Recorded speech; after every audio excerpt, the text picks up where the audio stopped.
Okay, live stream is started. Let me share my screen.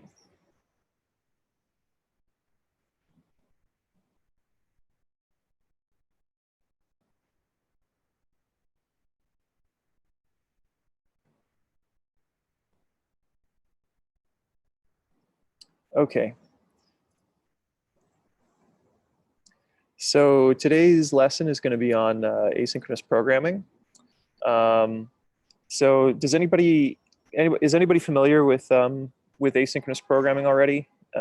This concept, or have you ever heard of this before? Well, basically, the idea behind it is that, yeah, so this quote kind of helps to summarize it. Who can wait quietly while the mud settles? Who can remain still until the moment of action? Which is in the Tao Te Ching. It's kind of nice. So the idea behind asynchronous programming is that, well, you can understand it in terms of as in it's the opposite of synchronous programming. So synchronous programming, it means that when you're calling something synchronously, when you're interacting with something synchronously, the whole program is going to stop and wait until that synchronous thing comes back with an answer. So it's like you can call a function, and if that function is synchronous, then the whole program is going to stop at that line and wait for that function to come back and return with an answer before it's going to continue on to the next line. And the advantage of that model, synchronous model, is that it's really easy to program. It's like really easy to understand because, you know, it just gives you this like linear control flow. You just go line to line to line to line through your program.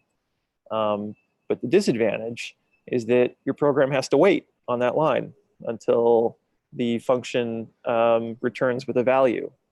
And if that function can take a long time to return, then that means your program might be waiting a long time. And if that means that everything in your code has to stop until you get a response back, then that means that, you know, nothing else can happen while it's waiting. And that can block your code from doing other things in the background while it's waiting for that response that it might want to be doing. Sorry. Boss. Allergy season. So that means that it might be waiting. You know, there are other things that your program might want to, you might want your program to do while it's waiting for a response. Like if the user is interacting with your user interface and you want to keep your user interface active so that it's responding to, you know, the user mousing over elements and clicking on things, then it's important to not prevent your program from, it's important for your program not to just stop on one line. You have to make sure that it's able to keep doing things in the background.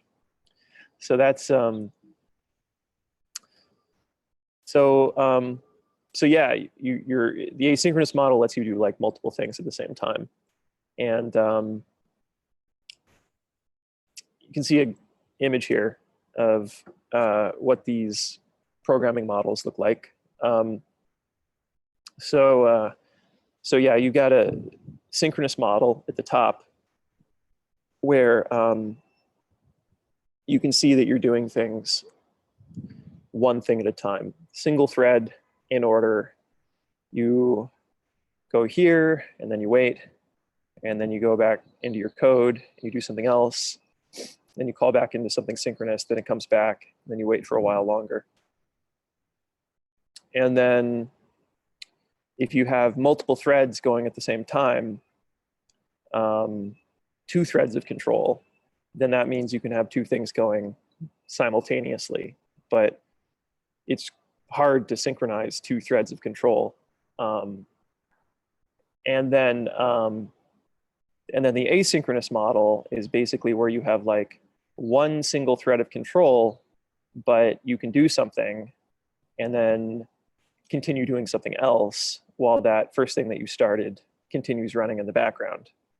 And then eventually that thing that you started in the background is going to come back to your thread of control, and you're going to do some more work on it.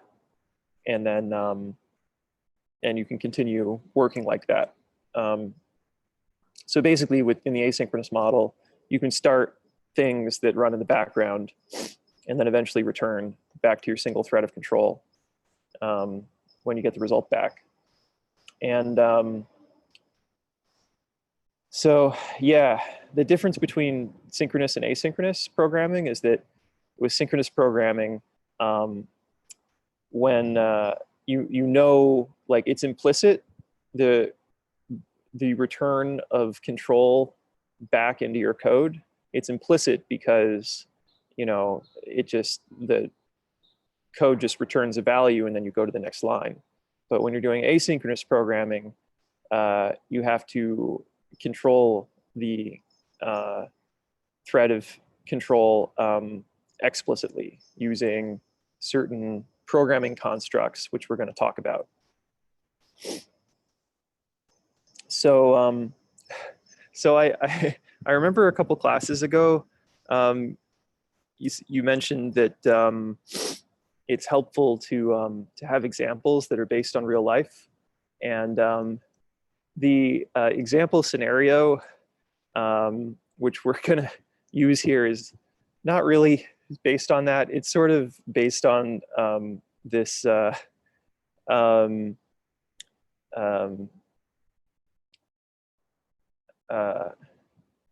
do they call that in literature?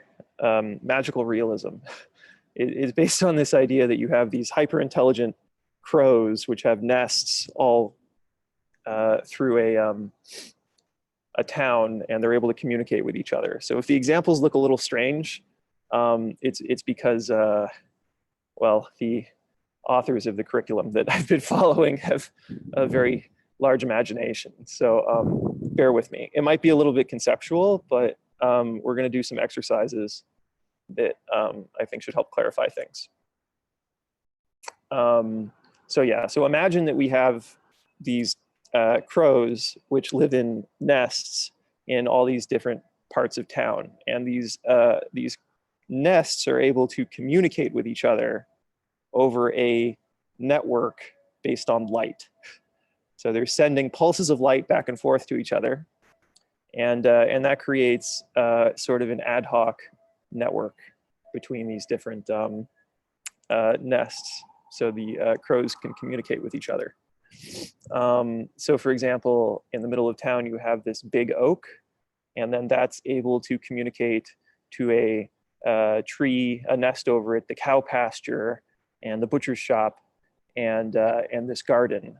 And so you can see that that these nests are able to form a network with each other. I think the reason why the author created this scenario is because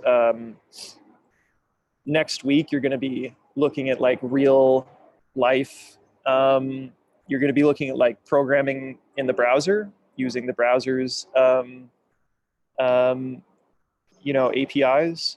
And I think he was basically saving that for a later chapter. So I think the idea is that this is just going to help us like focus on basic networking concepts. But I am going to draw some pictures to help illustrate these concepts. So anyway, feel free to chime in with any questions as we go through this. So the first, so like with everything else in JavaScript, the way that we do asynchronous programming has evolved over time. And the first and most fundamental way to do it is by using callbacks. So you guys have seen anonymous functions already. So callbacks make use of anonymous functions. Well, they don't have to. You can declare a function and use a function that you've declared as a callback. But in the examples, you're going to see a lot of anonymous functions. So you can see one very basic example of asynchronous programming is the set timeout function. So set timeout is it's built into the browser. It's built into Node.js, and basically what it does is, if we go back to this slide, it tells the browser, okay, I want to relinquish control for 500 milliseconds, or however long you specify. And then I want you to, after that amount of time has passed, I want you to call a function which I've given to you, and then the control flows back into your program, into this function that you've specified. So we can run this and see what this looks like.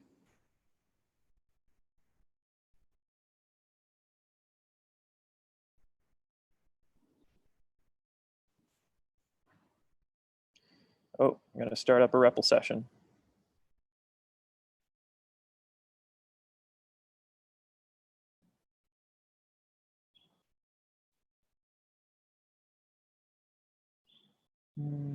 Students.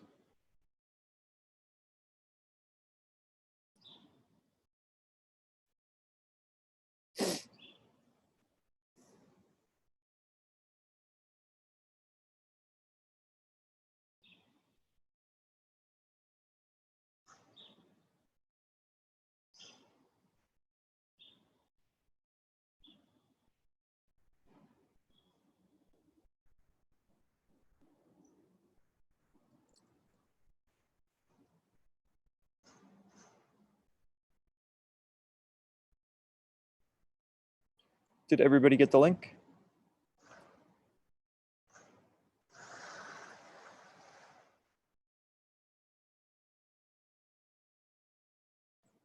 I only see Karen, Eva, oh yeah, Anon, Caitlin, Tim, Kate. Let's see, is that everybody? No, it's Elizabeth, and I'm not. Oh, I'm joining now. okay. I'm here, but I don't see me on the Elizabeth on the, unless I'm Anon. Maybe you're Anon. Maybe. I'm never Anon, but anyway. Can you try typing some code at the bottom of main.js or index.js? Trying. Can you try rejoining? Like just refresh the page. Hold on. There's no refresh. If you do Command R in your browser.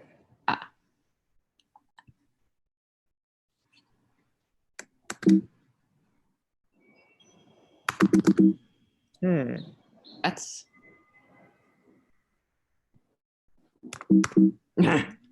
Sounds like you might need to restart your browser. Yeah, but I'm here. How is that? Sorry, but okay. That's okay. I might disappear. Okay, all right. Well, no, I'm not even there, so yeah. So I'll just post this example. So if we run this, we can see, so we're gonna do, I'll do console.log tick, and then console.log talk.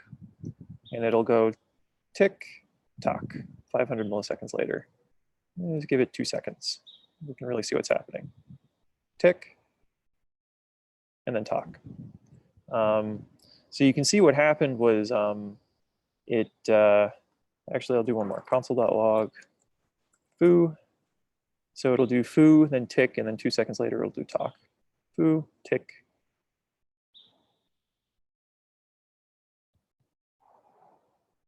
And talk. So you can see what's happening is when we get to this line where it calls set timeout,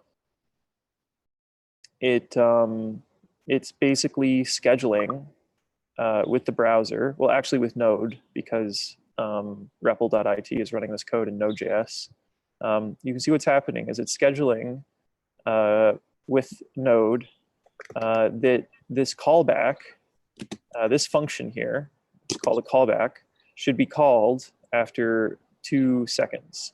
And then without waiting for this thing to finish, it then goes right on to the next line. It calls tick. So the program doesn't stop, it keeps running. And then 2 seconds later, Node.js passes the threaded control back into your code and calls this function. So as we'll see, this is a pretty powerful model. Oh, I forgot. Let me just set do not disturb.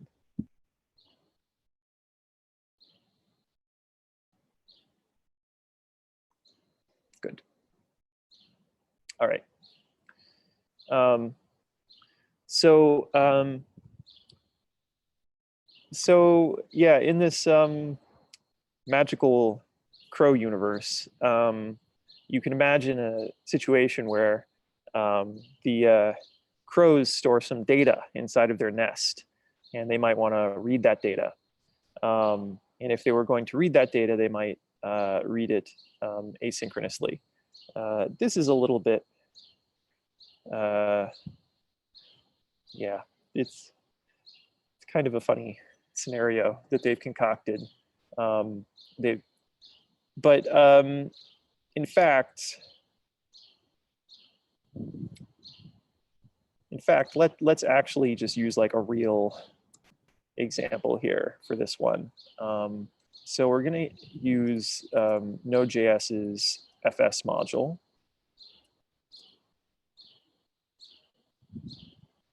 And we're gonna read a file. So in Node.js, we're going to use fs.read file. So Node has 2 ways of reading and writing files on the file system. For every, they have a synchronous method and an asynchronous method to do all of these operations. So again, the synchronous method will wait until it's finished, and then the asynchronous one the program will continue running. So let's try this here. So I'm going to do const fs equals require fs, and then we're going to try to read some stuff here. So let's start with the synchronous one. Okay, so I'm going to give it a path. Main.js, this is what we wrote last night. And as options, I'm going to give it UTF-8, which is an encoding. We get a string out of it, and you can see that it's just going to return a string. I should be able to do console.log_s for the string. Let's try to run this and see if it works. File descriptors.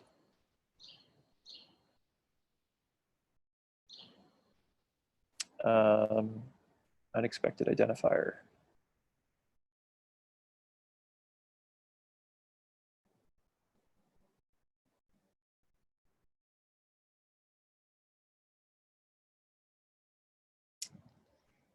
I think this might be a limitation of REPL, actually.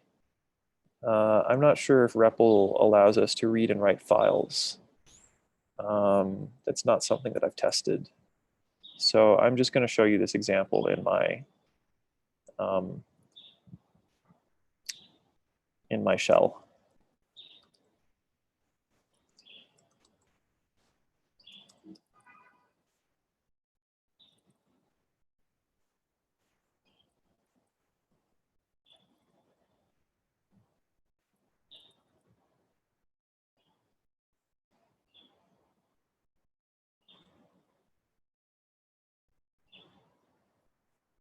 I'm going to make some data.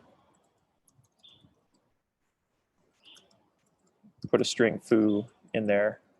Then we're going to read that data. Say const fs equals require fs.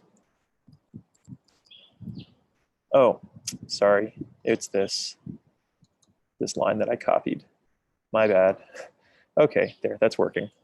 Okay, so it was able to, read the file into a string and then dump out the string. So you can see it just waited here and then until it had read the whole file into memory, into this string, and then it prints out the string. Now, if we use the asynchronous version, give it the same arguments, and let's say that we define the string in the outer scope. I'm just going to give it a trivial callback for now. Let's say we say let s, just to define s for before, then, and we run it.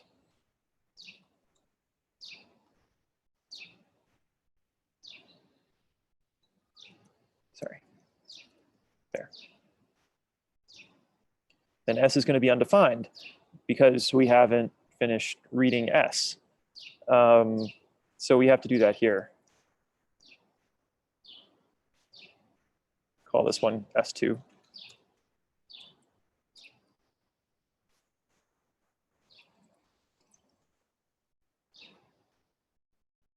Okay, so you can see it printed out s is undefined because it hits this line first, and then it's reading the file, and then sometime later, after the file is done being read, then we call the callback function that we created, and then we have the string, and then we and then we print out the string.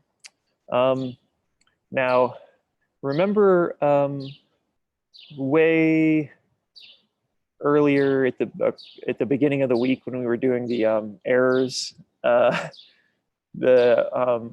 class on bug handling, and we were talking about how, in terms of handling errors, a common convention is to pass the error through as a parameter to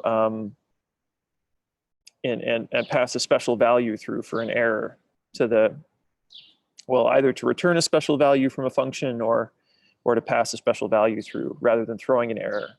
Well, Node.js uses that convention for all of its callback APIs.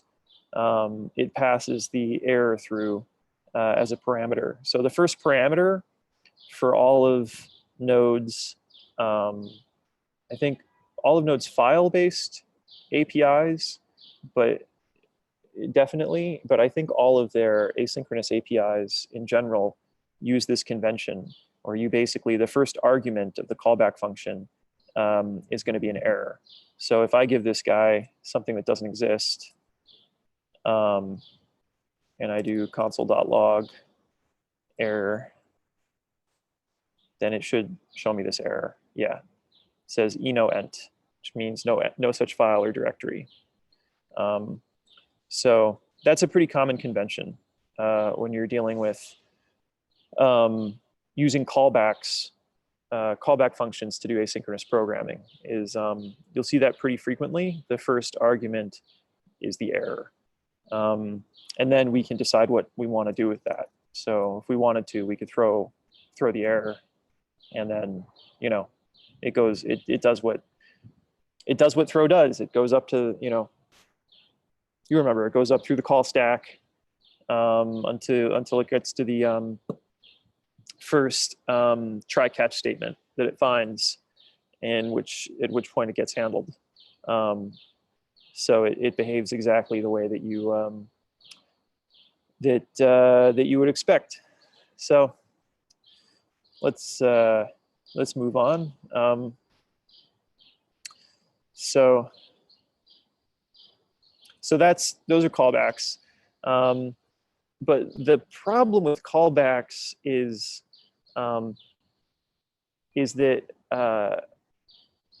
it doesn't scale particularly well with the complexity, with increasingly complex programs, and it doesn't always work well for doing things where you need to do have multiple things running at the same time and then synchronize their results. By synchronize, I mean you're doing two or more things at once, and then you want to wait for like all of them to return or all of them to finish, and then take their data, take all the data they give you and smush it together or transform it or do something like that. That's becomes a little bit awkward. And I'll show you an example of that. So if I wanted to, so we've got 2 files in this directory right now. Well, I guess we have 4. So we have main.js and we have roads.js and we have util.js and index.js. A lot of files in here. So so let's say that I wanted to read from roads.js. Make sure that works.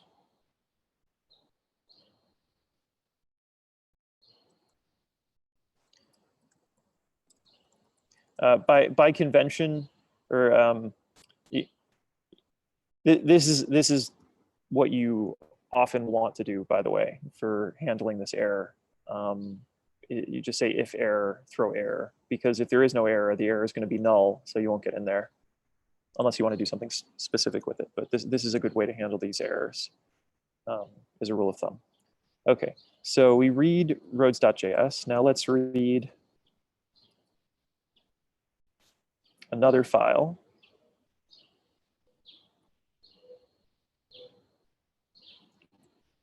util.js.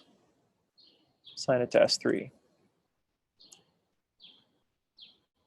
Okay, good. So that's working. So we were able to read one file and then we were able to read the other. Let's say that we're trying to combine their contents.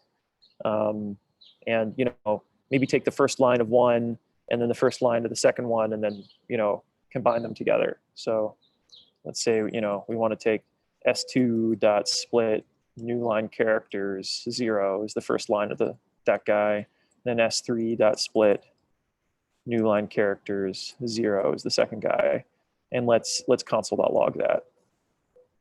So I'll just comment out these other 2. Assign this to result.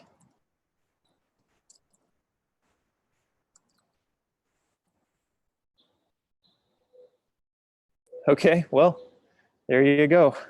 It's not very pretty, but that's what happens when you take the first line of each file and stick them together. Okay, so but what's the but there are 2 problems with writing the program this way, and we've already talked about them. But can anybody see what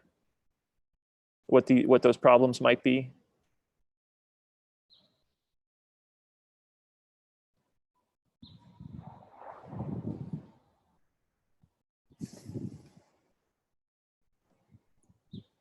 Anybody want to hazard a guess? I mean, it seems like you've written things like a bunch of times, but like the same thing a bunch of times. Well, that's true. There is some redundancy there, but not very much. I think it'd be hard to. I mean, it's true. We've written this thing twice, and we've written this thing twice. So there's a little bit of redundancy, yeah. But I'm looking for something else.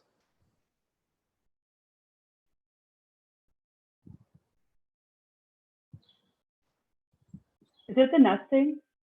Yeah. So one issue is that we've created this nested structure, which is workable, but it's kind of hard to read. I mean, it's a lot harder to read than just doing the alternative, which looks like this. S2, S3, S2, and then you combine them. Like this is so much easier to read than this whole thing, right? So that's one part of it. Can anybody see what the second thing is?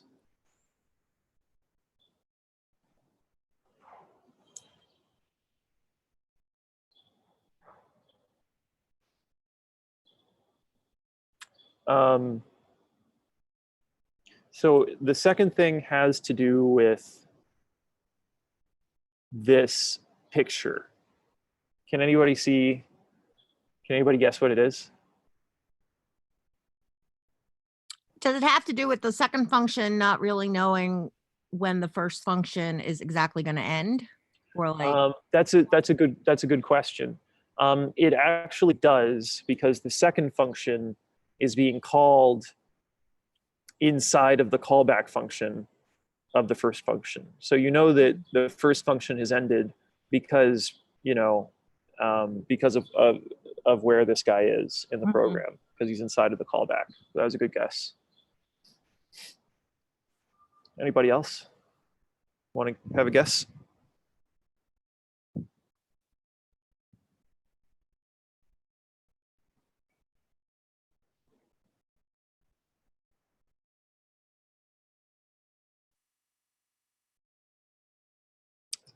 So it has to do with performance. Like, let's say I wanted this program to finish as quickly as possible.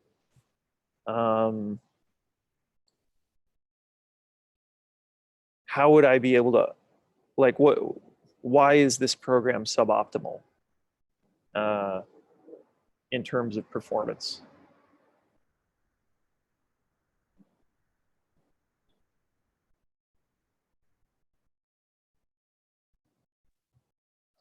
it just seems like there would be waiting, although I can't explain why. That's true. There is going to be waiting. So I am going to try to use some technology that we haven't used before. And, oh, I can't start screen share while the other participant is sharing. All right, let me try to stop sharing this screen. Stop share. Okay. And then start this guy.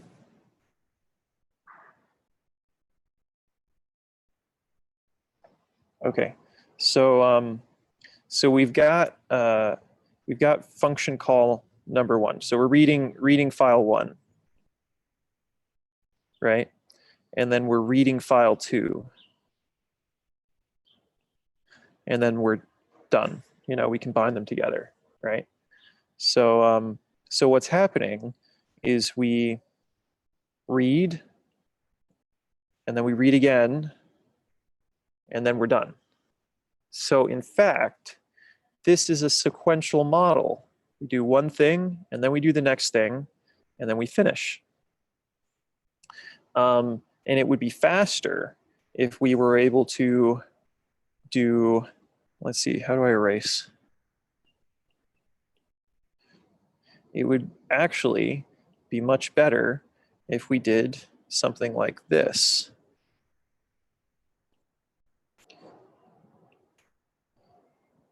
Whoa.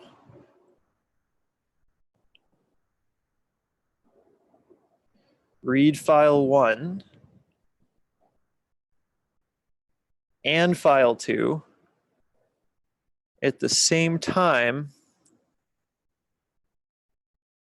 and then synchronize them so that they were going simultaneously, and then combine the results together. So so this is why the callback method makes that really kind of tough. I'll show you how you have to write it, just you know, just to if you're not using any libraries, there's not really a very nice way to do it. Let's see here. How do I start my screen share again? One day I'll figure out how to use Zoom in a nice way. Oh, I can't see it because this guy's over here. Let's put him over here. Okay. So if we want to make it so that it reads the two files at the same time, what we have to do is we have to move this guy out of the callback so that he's running at the same time. But then how do I know when both of them are done? And there's not really a nice way to do that just with callbacks. You kind of need a little thing to help you. The best way to do this is you have some state outside that keeps track of it. You say, you know, let state equals 0. And then after you finish one of these things, or actually we could do it like this. Say state.push the first string, and then we have a function called done, which checks the state. And he says, and so this guy, one sec, I'll just write it out and then we'll dissect it. Okay, so done actually does the work.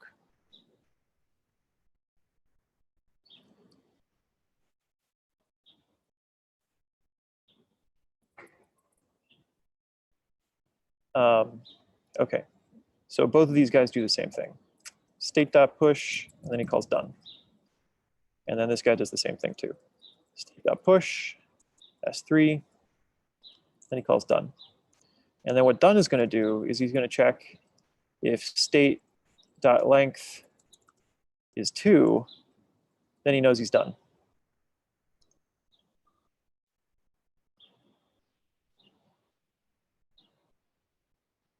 And he can call state 0, state 1, and then print out the result.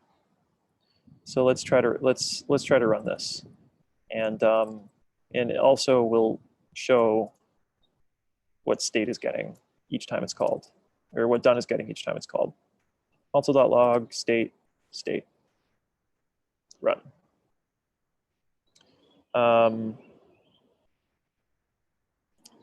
Let me just change one thing here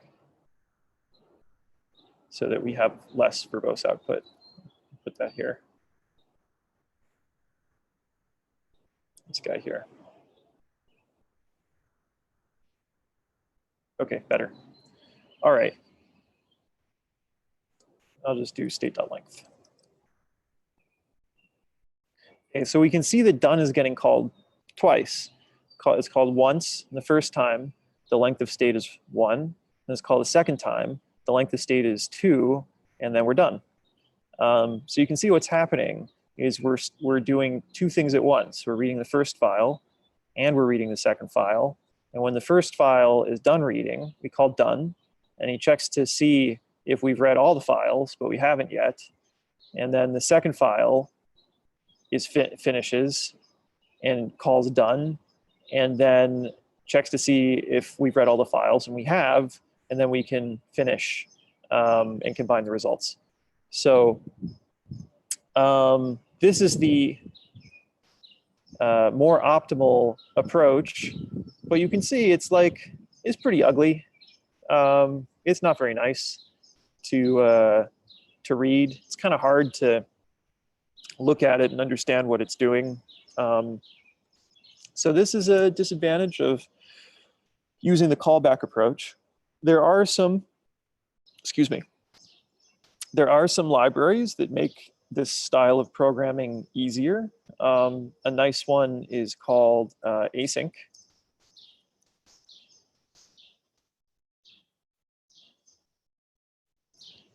And this was and continues to be a very popular library. It makes it possible to do some things like, well, let's see here.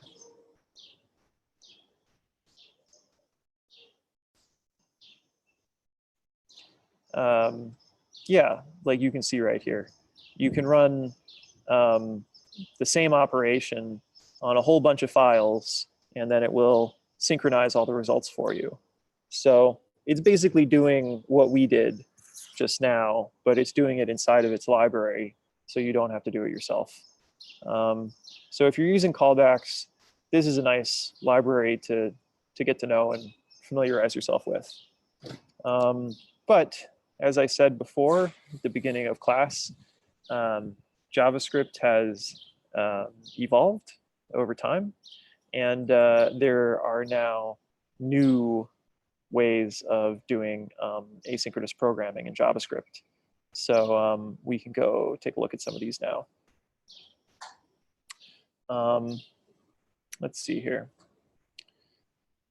Right. So now we're going to talk a bit about communications, which in JavaScript world is pretty important. You'll learn about something next week, which is called Ajax, or asynchronous JavaScript and XML, which is, if you're doing JavaScript programming in the browser, is how you will communicate with the outside world. But we're not going to talk about Ajax today, I think. We're going to stay in this crow fantasy world, or maybe just in the Node.js world. I'm not really sure. We'll see how class goes. But we'll talk about these examples as we go through. So you can imagine a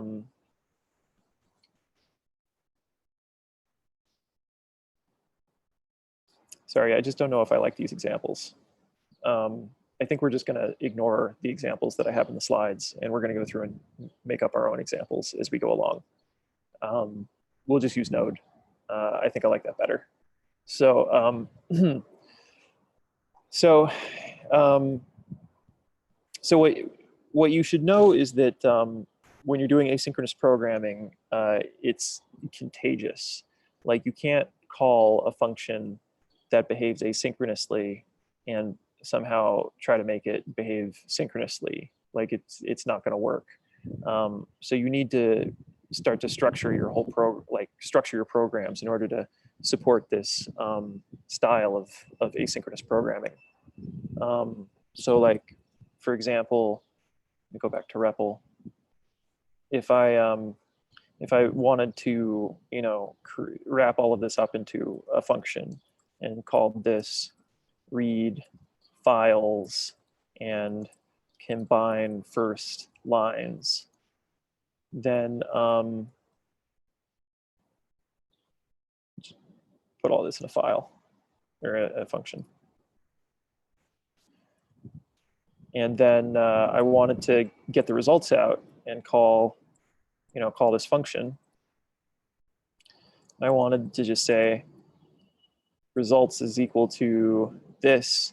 Like, that can't work. Like, that's never going to work, because read files and combine first lines is doing something asynchronous, and I'm trying to get the result out synchronously. I remember when I first was learning how to program in JavaScript, I would actually try to do this a lot, because it just makes so much sense. It's so much easier to program. But it's impossible. I mean, is it really impossible? Well, technically, maybe it's not. Maybe what you can do is you can write a loop that says while true and just waits here until this thing finishes. I'm not actually even sure if that would work, but it might work. But you should never do that. It's best just to learn how to program using asynchronous programming, and yeah, it's infinitely better. So we have to learn how to structure our programs to be asynchronous. So there are new techniques now for doing asynchronous programming, so we don't have to do this callback-based method. This is not to say that you shouldn't use the callback-based method. It's perfectly fine, especially when you're doing things that are a little bit, simpler, and don't require this kind of synchronization, where you're firing up multiple requests and you need to, synchronize their values and things like that. Instead, what you can do is you can you can use what are called promises. So we're going to talk about promises now. So promises are basically, like, the idea behind a promise is that it's an object which represents a future event. So you can kind of wrap up the notion of an asynchronous action, which might complete sometime in the future, and give you a value, you basically can wrap up that whole concept inside of an object, which you can then return from functions and manipulate and pass around. And we'll see some examples of that.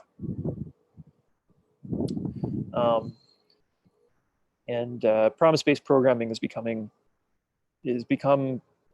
pretty much adopted everywhere. You have promises. Promises are natively supported in Chrome and Node.js, and I'm not sure about other browsers, but where they're not natively supported, you can add support through a library.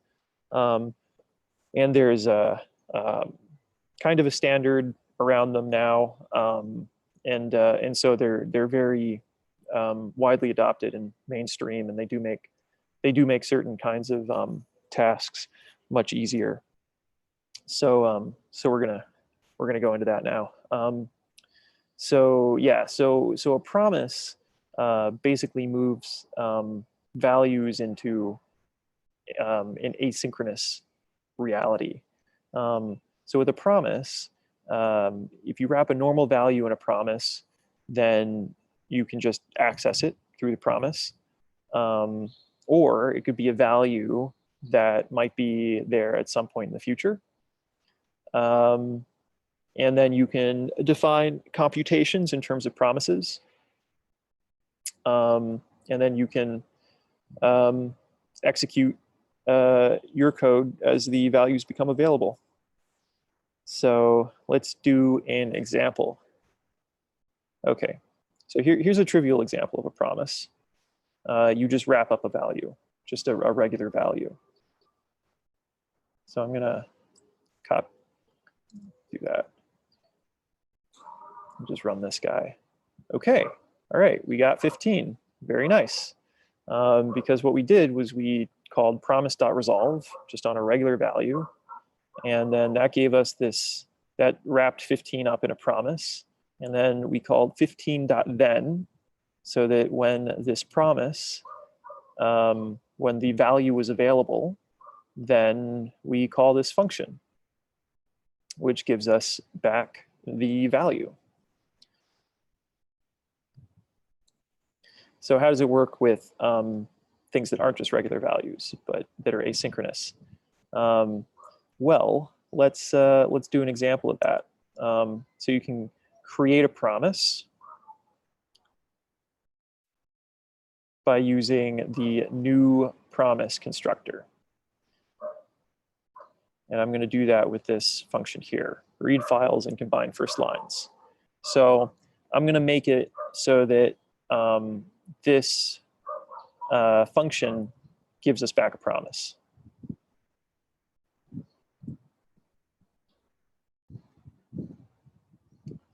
Let's see.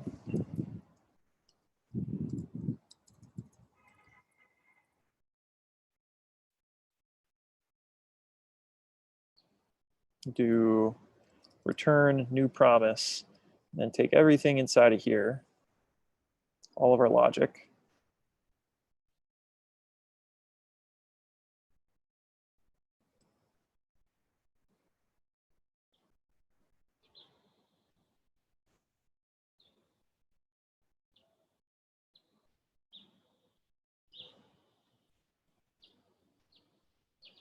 I don't know how to dedent, but anyway. Then we have this function called resolve. And then we can call resolve result. And then we get this promise back. And we can call p.then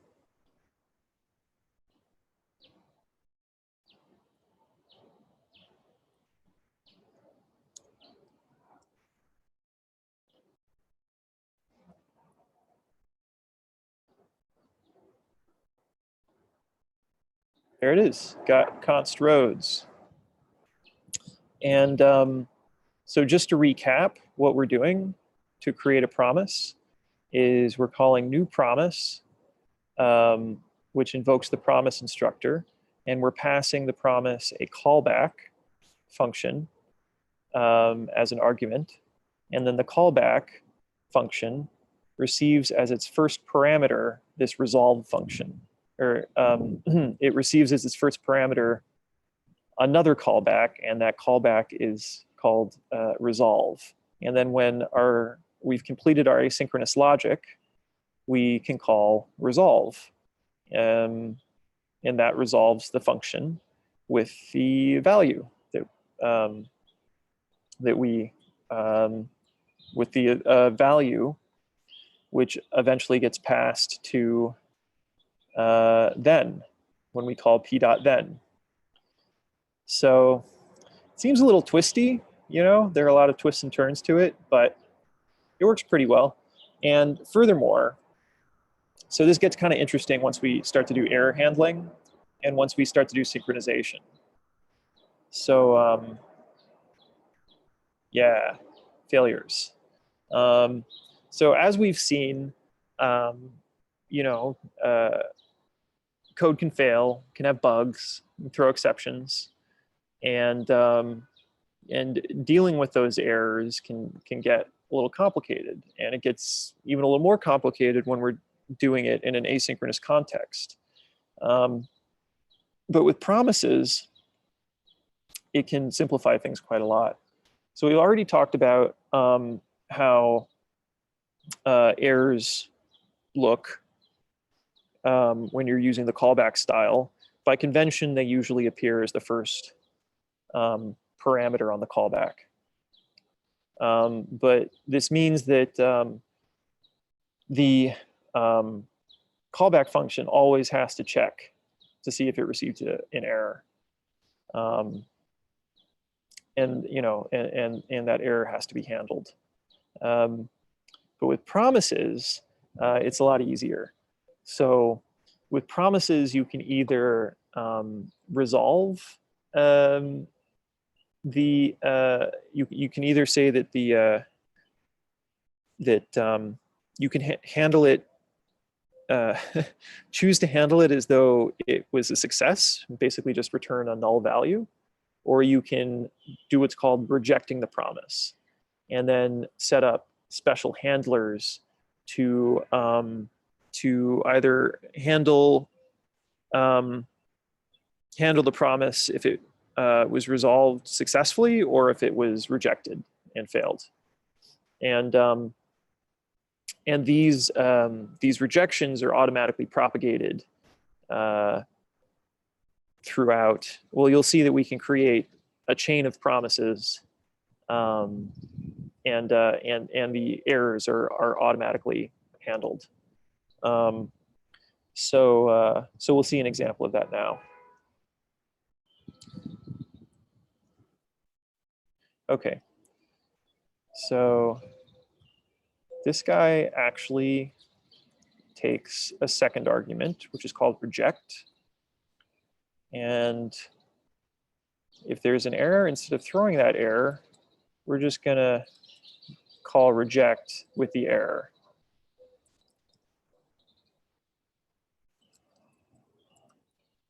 Although actually, I'm pretty sure that we can just call the error or throw the error. No, maybe not. Okay, I think we call reject. Anyway.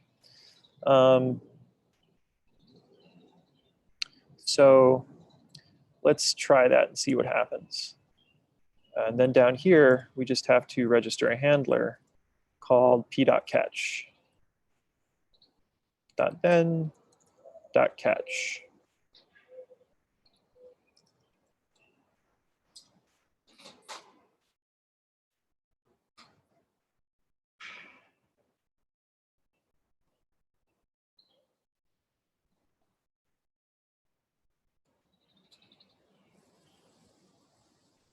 Okay, now let's do what we did before and make one of these fail. Let's see what happens. Okay, you can see that we caught the failure. So it was able to catch the error that occurred inside of our promise as we were doing this kind of asynchronous programming.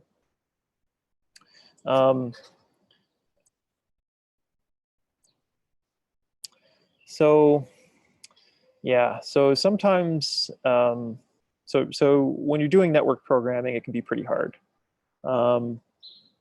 because, you know, requests can time out and report a failure. And sometimes, you know, these failures are accidental, and they can be random, and they can be resolved just by retrying. So we can actually, so anyway, this is an example of how you would potentially write a promise-based request function, a function that makes network requests and attempts to retry if that request fails. Let's actually save that for one of our exercises. We'll come back to it. Yeah, and an example of how to wrap a callback API in a promise-based one. We actually just did that with this read files and combine first lines. Right, okay, so now it gets pretty interesting. Okay, so collections of promises. So remember how I was talking about the synchronization aspect of this? Well, this is where promises become really useful. So if we wanted to restructure this code a little bit, so these read file functions are kind of redundant. As was mentioned earlier, they're doing pretty much the same thing. So let's make one single, instead of callback-based function for Node.js's read file function, let's make it a promise-based one. And we've actually seen enough to do this already. So if somebody wants to like dive in and try to do this, here, I'm gonna reset the code so that we can use it as a reference. And I'm gonna go down below here, and I'm gonna make a function read file promise, which has the same interface as the Node one, except that it does not take a callback. Okay, so path to file and our file options. Okay, so this guy is going to return a promise.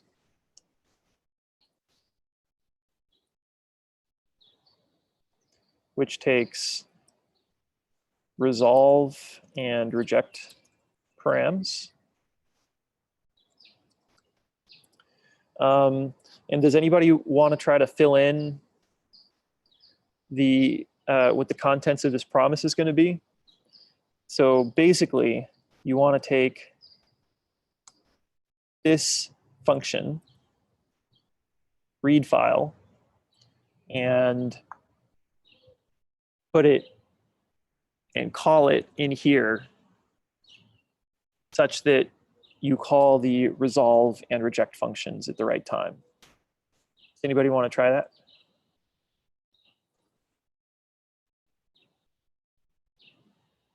I'm just gonna move ahead. I want to make sure that we finish up the slides before 7 o'clock, so we have some time to do some exercises. Okay, so so you would basically call read file. You'd give it the path to file and options. And then you get your callback and you say if error, then reject the error. That's correct. And otherwise, you resolve with the file contents. Now, we can replace many things that this guy is doing. I'm going to comment him out here in case we want to refer to him as a reference later. And just copy. And now let's try to rewrite this function using read file promise.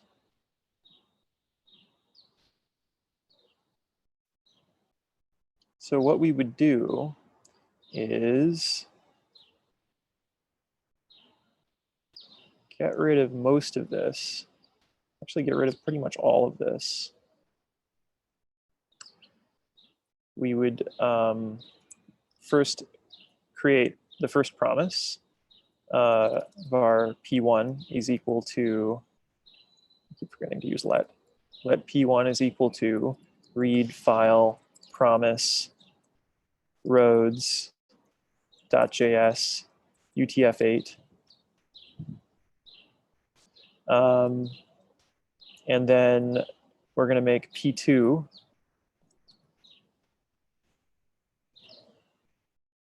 util.js. And then we're going to do this new nifty thing for synchronizing two promises called promise.all. So now we don't have to keep track of any kind of a state variable. The promises will do all of that for us.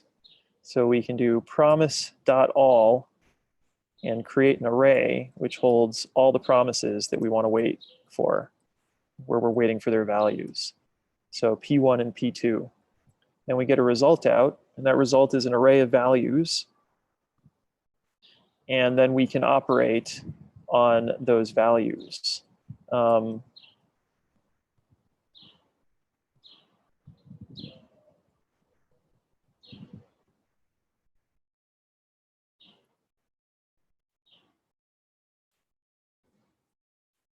We'll just return that.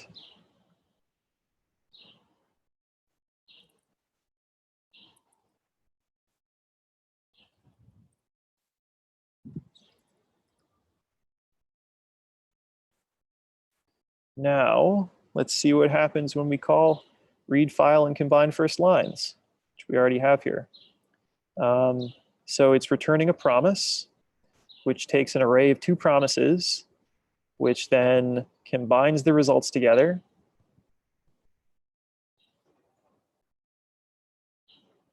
So what should happen here is it should be the exact same thing. It should give us those combined values.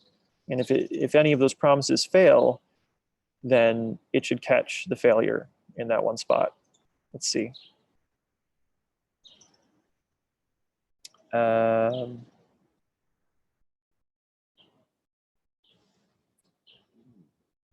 Right, the reason why it did that is because I did not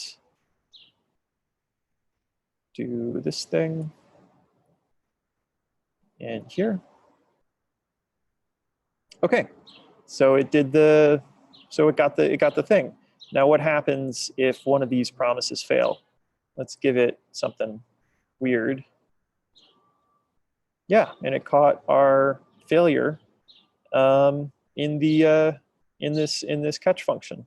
So so looking at this is like much shorter and cleaner than what we were doing before, where we had to keep track of some outside state. So this is already an improvement.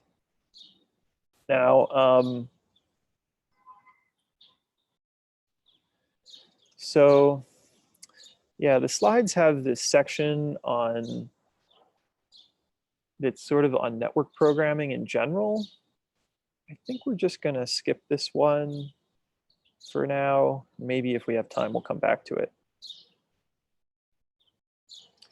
Yeah, it has some stuff on networking, which we might come back to later. It's not specifically needed for asynchronous programming. So we might come back to the slides on networks. Right, okay. So as I said at the beginning, this part of JavaScript has evolved over time. And there is, in fact, one further evolution that you should be aware of. and it builds on top of promises. And it is called async functions. So, so async functions are basically a way of, it's like a new special syntax, which is built into the like the latest versions of the JavaScript language.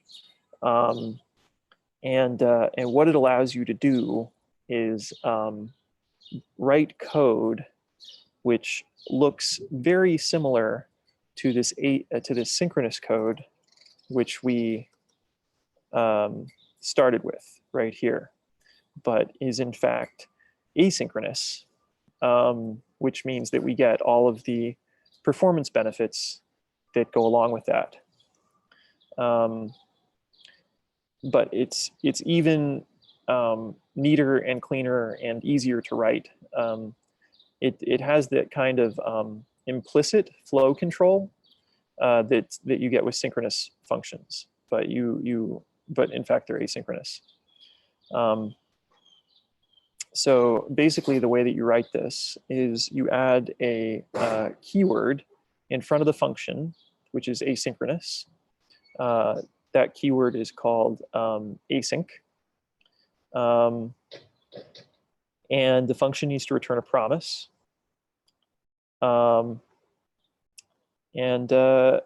Yeah, let's, and if the function throws an exception, then the promise is rejected. And when the function returns something, then the promise is resolved. So let's see if we can rewrite our, let's see if we can rewrite this a third time so that instead of using promises, we use an async function. So I'm going to comment this guy out one more time.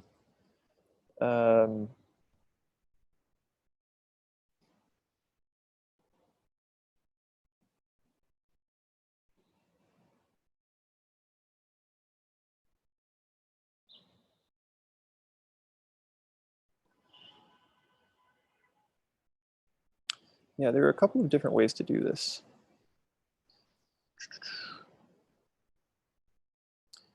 I would say the best way for us to do this right now is we'll say,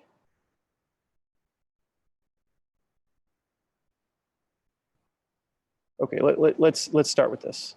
Let's start with this and then we'll improve it. So first we'll say await this guy, and then we'll say await this guy. And then we make this guy async. I think this should probably work. And then we return.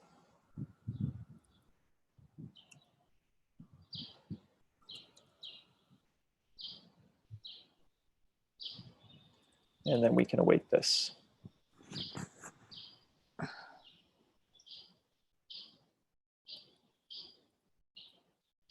And then this should just give us a value.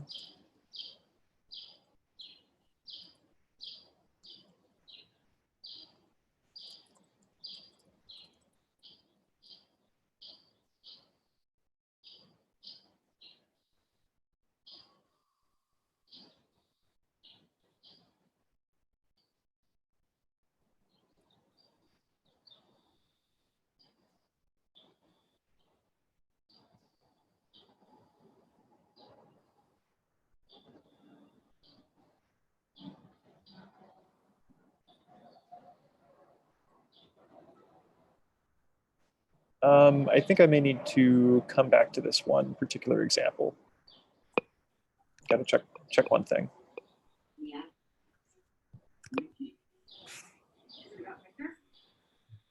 All right.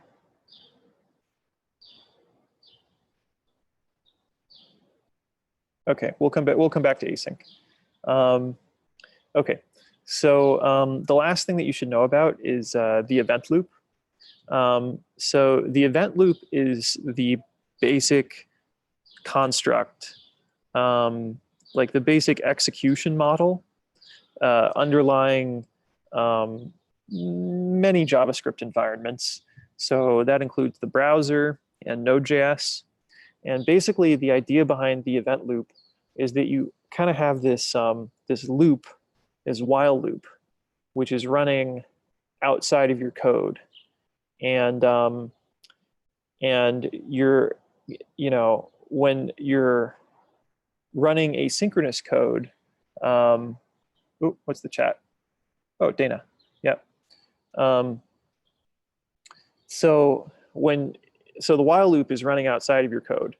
And when you're running asynchronous code, you're basically giving that code over to the over to that while loop to do for you. And then when the code finishes, then that's when it returns control back into your program. So it's like you've got this loop running outside of your code, which is scheduling things, and that's the event loop.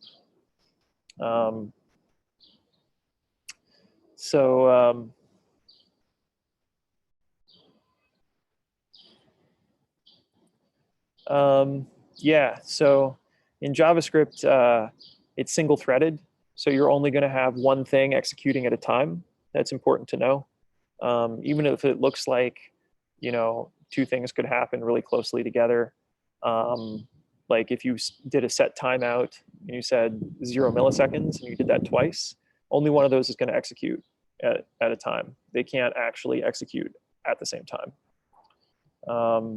So that means if you have code which... Can I interrupt you here for a second? Yeah. You were saying that the callback method had a specific amount of time associated with it. But when you're talking about timing out in a in an async function, how is that? How did we set the time? I'm just kind of confused because I thought setting a time was a callback function. Well, like so the first example I showed was a function called set timeout, right? Which does take a time argument. Mm-hmm. But that's only that one particular function, which is set timeout. So like asynchronous functions do take time to run, just like any function. Like it takes a certain amount of time to run that function. And while that function is running, nothing else can run. So if you have code which, you know, a function which is going to take a long time to run, yeah, then nothing else can run. So it's important to keep that in mind when you're working in this kind of environment, which is called a single-threaded environment. Single-threaded environment means you only have one thread, one thing running at a time. right. And so this is important because you know, yeah, it can block the user interface, you know, and make your user interface less responsive. So yeah. When you said, because we had the first picture, which was just a single thread, and then we basically moved it so that it's reading 1 and 2 at the same time. Yeah. So they're not actually exactly at the same time. Is it timing out because one is just taking a lot longer? Or I'm not quite following the time piece. Yeah. So are you talking about this guy at the bottom right here? Well, then when you were writing on the iPad or whatever you were writing on, we moved it over so that, you know, but essentially it was like read 1 and read 2 were going on at the same time, and then they merged. Yeah. Or they both produced a result. Yeah. So, but that was not really, but did we set a time on that, or was it just when they both finished? It's just when they both finished. Yeah. Okay. The only time out? Well, so the only thing that the only function where you're explicitly setting a time is that set timeout function. Okay. There's also another function called set interval where you give it a time. Those are pretty much the only two functions that do that. Where you give it an explicit time And that time that you're giving it is not the amount of time that it takes that function to run. It's more like you're scheduling a time for that function to run. You know, you're saying, call this function in half a second, something like that. But the time it takes for that, the time it takes for this callback function to execute might be a lot shorter, like under a millisecond. So in terms of Right. in terms of code timing out, when you talk about timing out, what do you have in mind? Because like that term, yeah, I was. I'm just trying to synchronize That's why I got confused between the two. Yeah, I'm just trying to synchronize my my definitions. So when I talk about timing out, that has to do with networks specifically. Okay. So if you're making a network request, then that so timing out in that context, it basically means that like you're sending a request out over a network to some remote host, like some remote server. And if you don't get a response back within a particular amount of time, then that request is sent to timeout, which basically means it's a particular kind of error that happens when you've made a request, but you haven't received a response within a particular window. Okay, so it's not the programming, it's not the code that we're writing, it's the Right. network Exactly. Okay. Yeah, it's an error that occurs specifically in network programming. But it occurs. It's one of the main types of errors that you have to deal with when you're doing network programming. So it has a special word associated with it. Okay. Which is called a timeout. Okay. Yeah. That's a good word. Okay. But going back to the code that you wrote, do you mind if we go back there? Sure. When we're talking about resolving or rejecting, yep. Why do we reject? I mean, it returns the new promise, which is either the value or we're rejecting the value. Right, exactly. So we reject it when we've gotten an error. So like, for example, that's just one of the errors we could get. The network timing out. Yeah, if you're doing network programming, that is one of the errors that you could get. There are other kinds of network errors that you could get as well. Yeah, and also, you know, for the file system here, you know, we're trying to read files off the file system. Right. So the error that I keep creating is when there's, you know, we give it the name of a file which doesn't exist. Right. But there are other types of errors that you could get when you're reading and when you're working with the file system as well. Like, you know, maybe you don't have, you know, maybe the file exists and you can see that it exists, but maybe you don't have permissions to read it. Okay. Yeah. All right, I'm back with you. Okay, cool. All right. I think we're almost done with the slides, and that's good because it's almost 7 o'clock.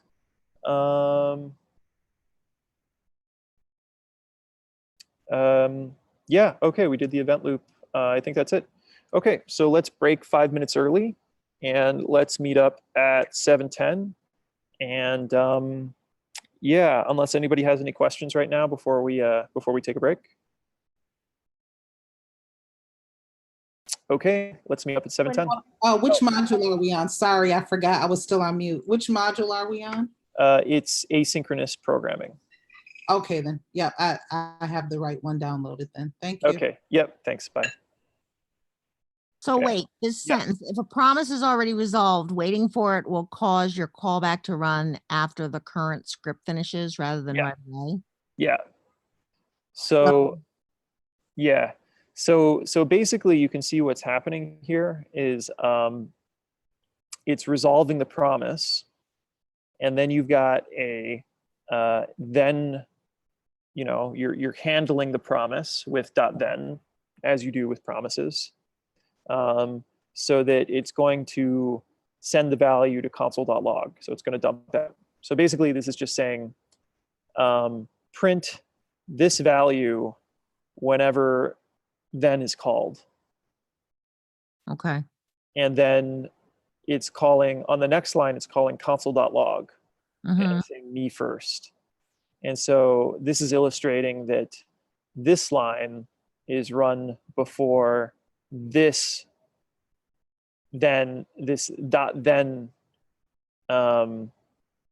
is executed.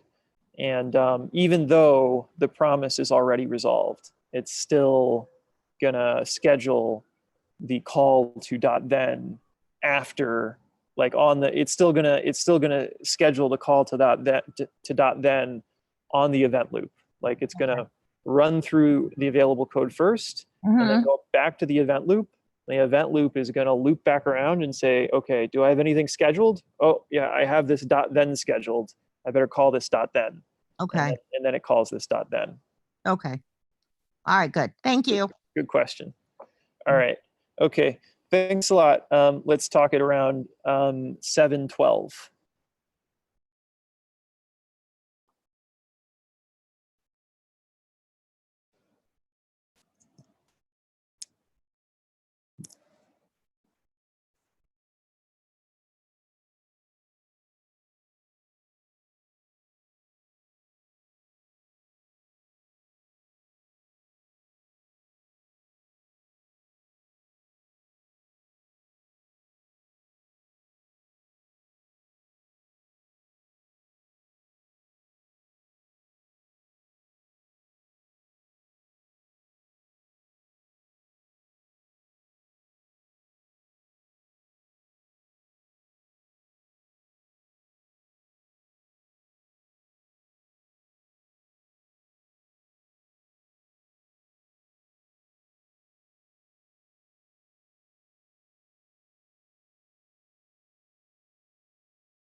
Hello.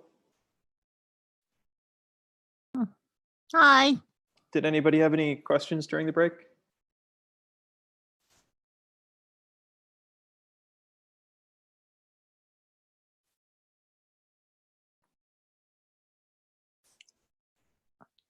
Cool. Well, let's get started. So I was thinking about what kind of exercises we should do.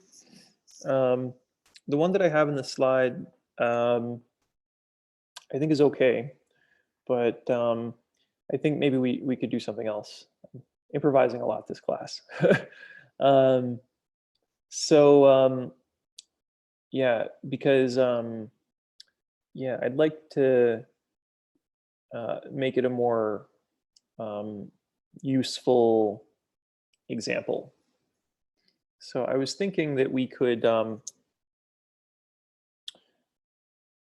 try to perform a task where we basically try to fetch some data from over the internet and like maybe the careers and code site, and then process that data.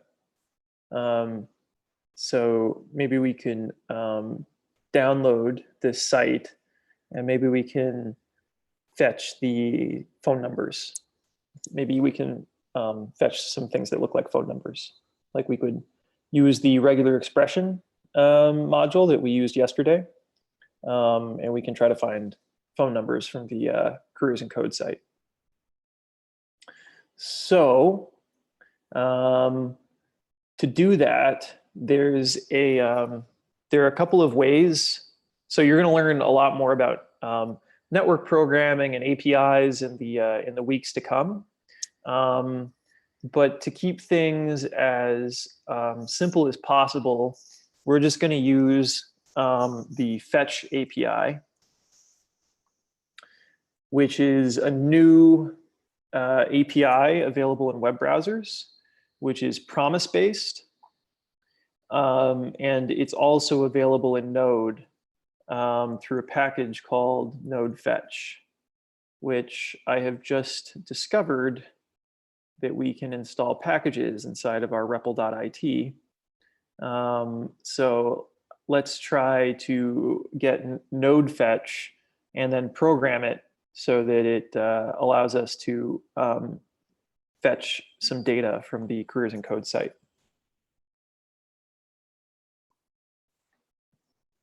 So I'm commenting things out again so we can start fresh.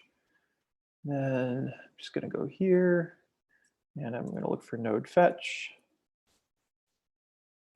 which it looks like it can find. Yep, that looks good. That also looks good. And it installed it. That's amazing.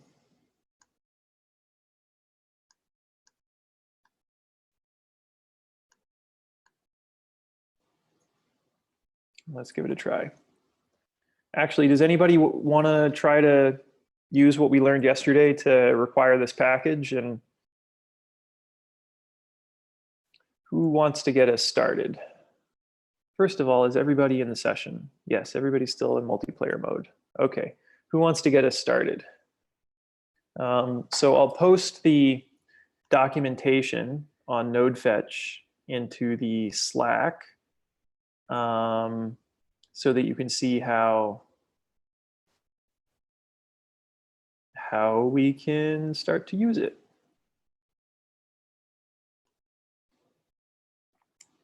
So remember, it'll usually show you how to install it. We've already installed it. And then it'll show you how to import it. So how it wants you to require it. And then it'll usually have some example code about how to use it. Where here it's saying fetch some plain text or HTML, which is pretty much what we want. So does anybody want to get us started in REPL.it?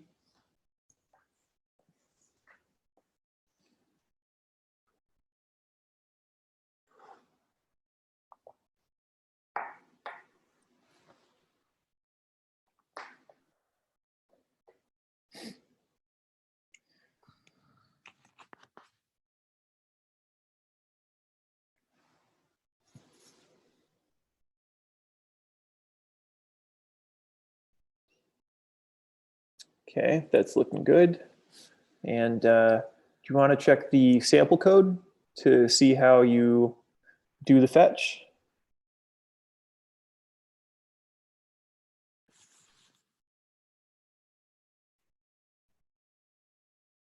So it'll be under the part that says fetch HTML, plain text or HTML.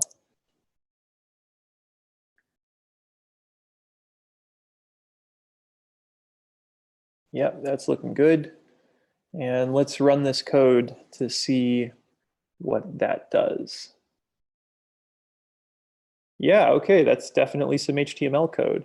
So let's change the URL to point to the Careers in Code site, which you can find here, careersincode.org.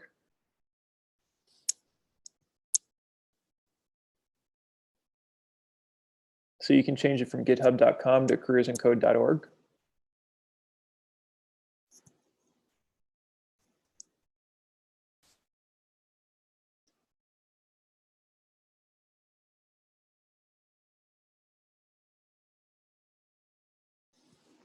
Did REPL mess up? Oh yeah, that's looking better. Yeah, nice. All right, let's try to run that and see what we get.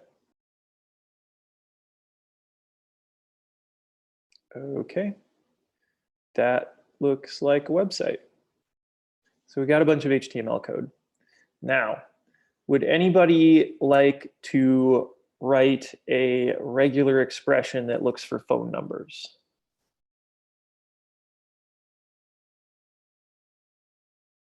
Anybody want to get started on that? We can see an example.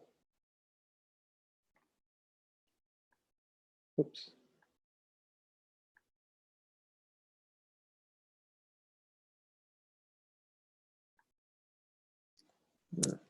Sorry.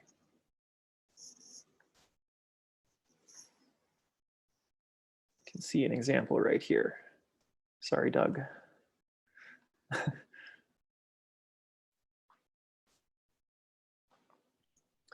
Would anybody like to get started writing that regular expression? How would we get started? Yeah.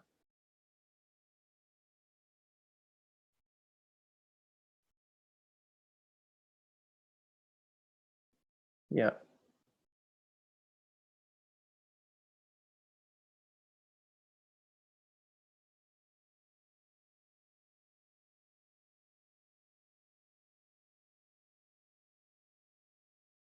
Yeah, so how do you get started? You've got the 2 forward slashes, right?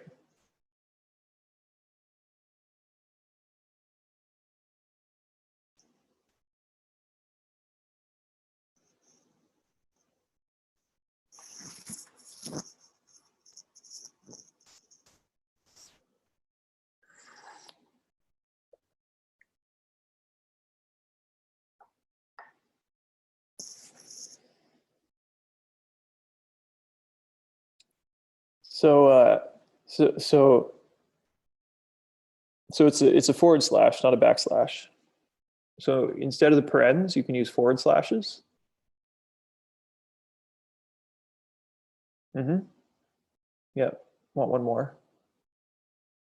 Yep. And then inside of that, you can start to write your regular expression.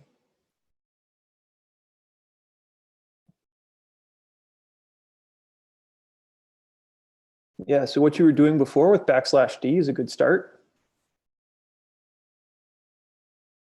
because that means a digit. Right, exactly.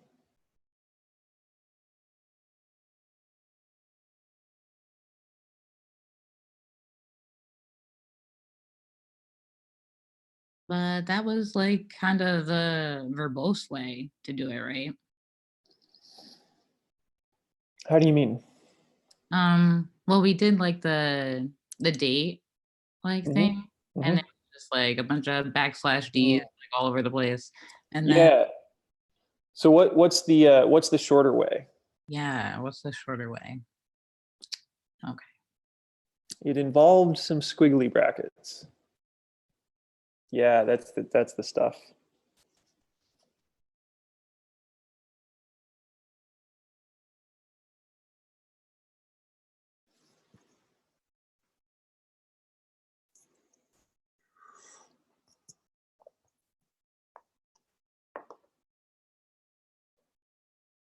Mm-hmm. So how do you do exactly 3?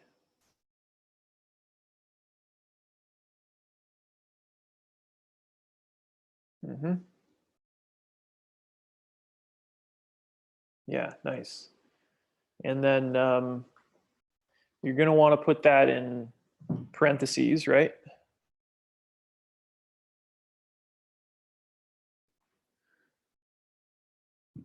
Right. Now this is actually a little bit tricky because in regular expressions, parentheses are used for grouping.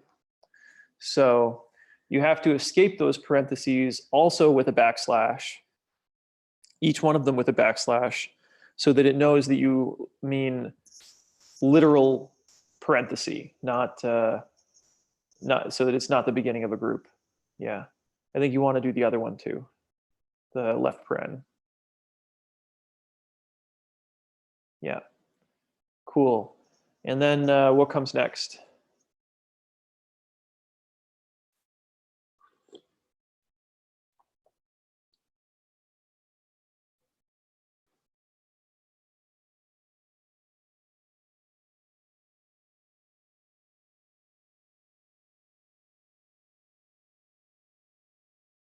Like what comes next in the phone number? Don't you just repeat it with a 4 instead? Yeah, but there's something else as well. Oh, the Like, dash. yeah, but even before the dash, Oh, like yeah. what's, The space. yeah, totally. How to do a space. It's just a space. With an S. No, just a space is fine. Yeah. Oh, Yeah. like a literal space. Literal space. Yeah, that totally works. Yeah. And what next after that? And then we've got 3 more digits. Mm-hmm. So can we just like Mm-hmm. copy this thing? Yep. Well, not the whole thing, but just the part that means 3 digits. That Well, you don't want the parentheses either. don't want the parentheses either. Okay. Right.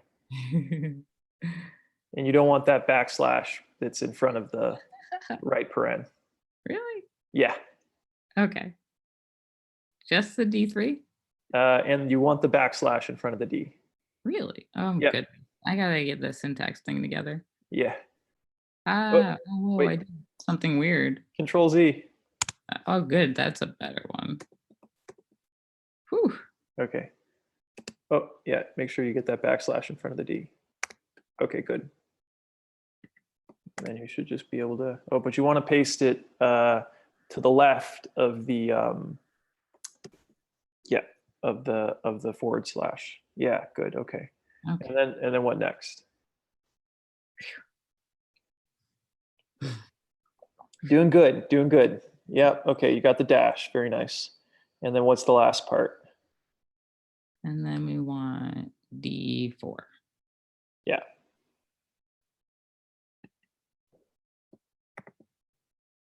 Oh, you still got to put it inside of the, inside to the left of the forward slash.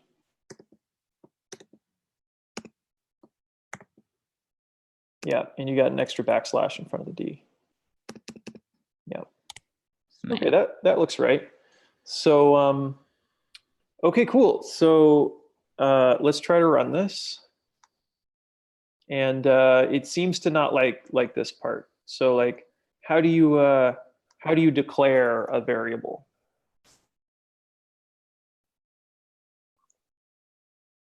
What's the keyword to, yeah, that's fine. Let is good. Okay, good. Let's move this up above so that we have it when we're writing our, and then we're gonna expand this function where we handle the contents. Okay, so does anybody remember how to use the regular expression in order to search for something?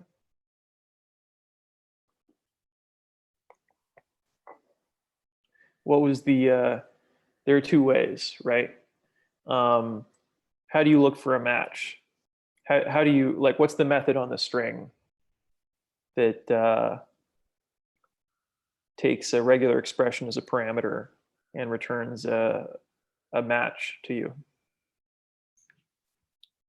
So that was the dot match, yeah. Oops. Sorry, one second. It looks like our code got messed up.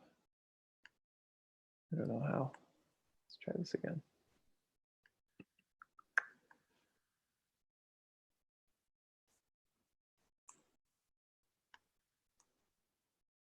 Okay, can put it here.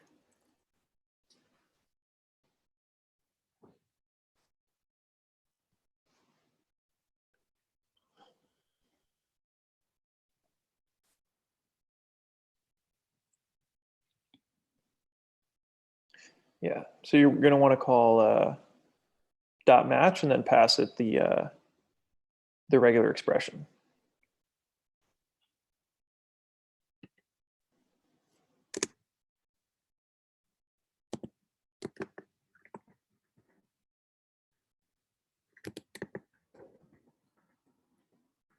Like Cool. that.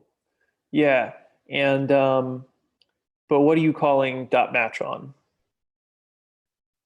You got to call it on a string, right? So is there a variable in that scope that you can call dot match on? Variable in that scope. Yeah. So so what variables are available to you there?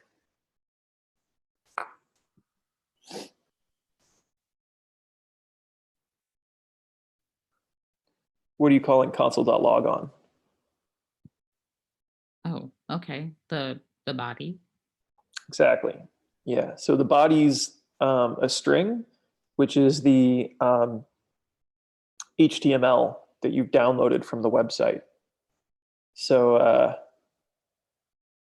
so if you want to call dot match on that variable on the body. So instead of phone number, put body. No, Oh, it's you want to, yeah, there you go. There you go. And if you want to dump that to console.log.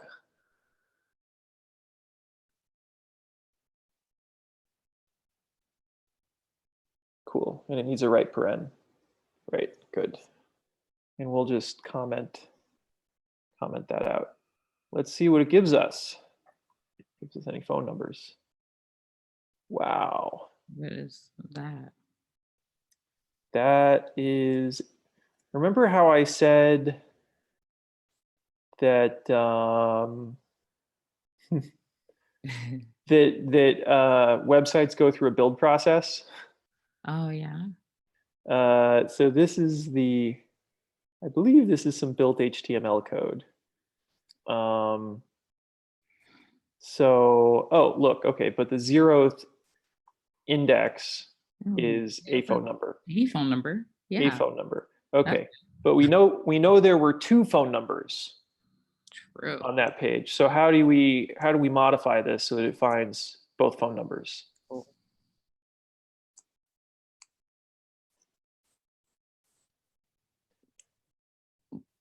I guess I'm not sure why it didn't find both. Well, there's one specific thing in the regular expression declaration that we need, which is missing. So right now it's set up to only find the first match and then stop looking. And we want to give it a way to find both matches. We want it to look through the whole global function, like the whole global string, until it finds it. It's just one character. We just have to add one character. You don't need a for loop. Just need It's not the plus. These are all good attempts. There's one character that we have to add to make this look through the whole string. It's not a trick question. There's something about regular expressions that, but I may just go in and add that, unless anybody has the slides open. Is it a period? No, it's not a period. That's also a good, yeah, maybe I didn't emphasize this part enough. Hold on. Sure, okay, I'll wait.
Is it a G?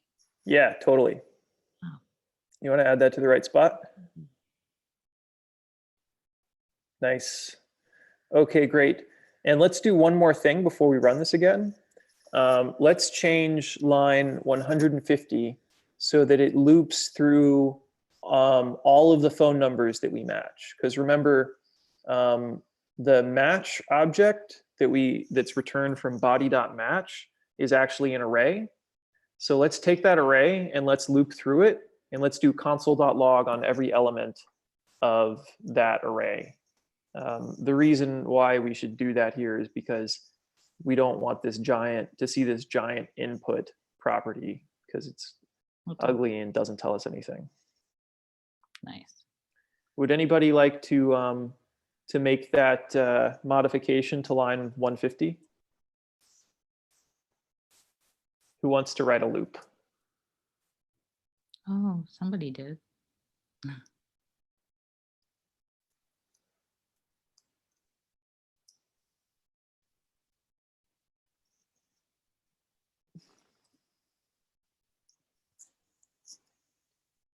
Who's going to be our loop writer tonight? Who hasn't written a loop yet? We don't want the same person just to write the loop all the time. Let's get somebody new to write a loop in line 150.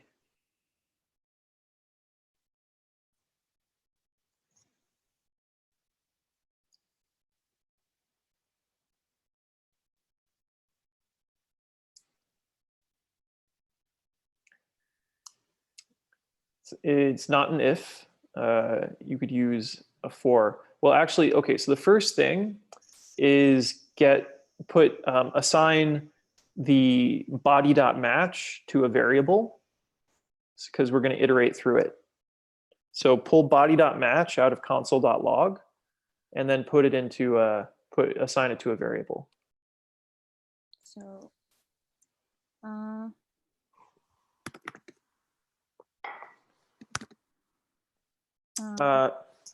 Not quite. So yeah, the let was good. The let was good. Oh. You can use let or const. It's fine. Oh, I'm sorry. I'm like messing up. Hold on. I know. It's fine. I don't know what you want to call this. How about phone numbers? With an S. Yeah. Do I need parentheses or no? No, this is good so far. Well, you do need parentheses when you're calling body.match. No bad. Yep. And then you pass it. Oh, no. No, you don't need the squiggly brackets. And then I'm going to give it, Yeah. I'm going to pass it phone number, right? Right. Good. Good. Okay. And then you want to write a loop. Use it for. Mm-hmm. Mm-hmm. For.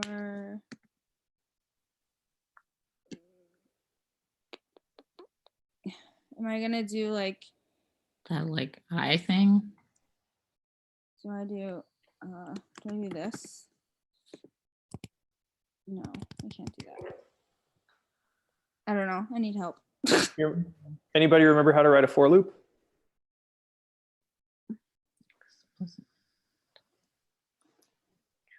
Yeah, that's looking good. Also, this is like super laggy for me, so I can't see. Oh, okay. Sorry. That's No, I mean, yeah. Yeah, that looks like, that's like how you write that for loop. Uh-huh. Oh. You want to start with let, right? Or var, either way. Mm-hmm. Mm-hmm.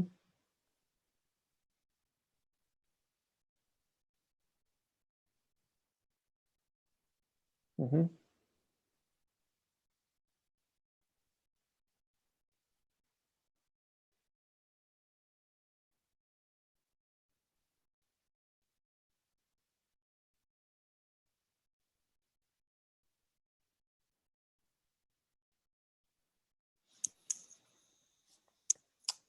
So, so there's a small error here.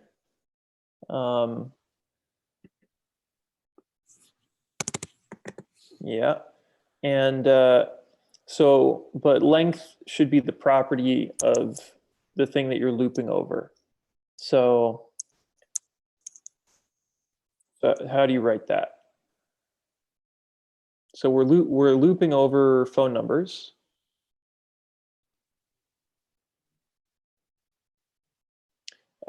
Yeah, it would be that if we were looping over R, but we're looping over phone numbers. So you want to, yeah, good. And then you want an open, and so then you want some squiggly brackets to declare the block.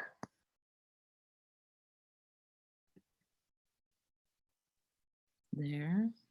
Yep. Yep, good. And then you're gonna want to console.log and call console.log and pass as input you're gonna want to index into the phone numbers array and pass that as input to console.log on line 154.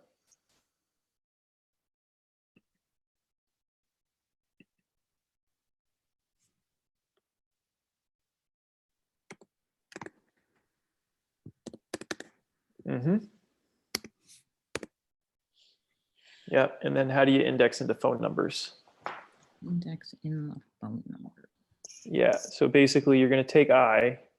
No, keep going, keep going. Word.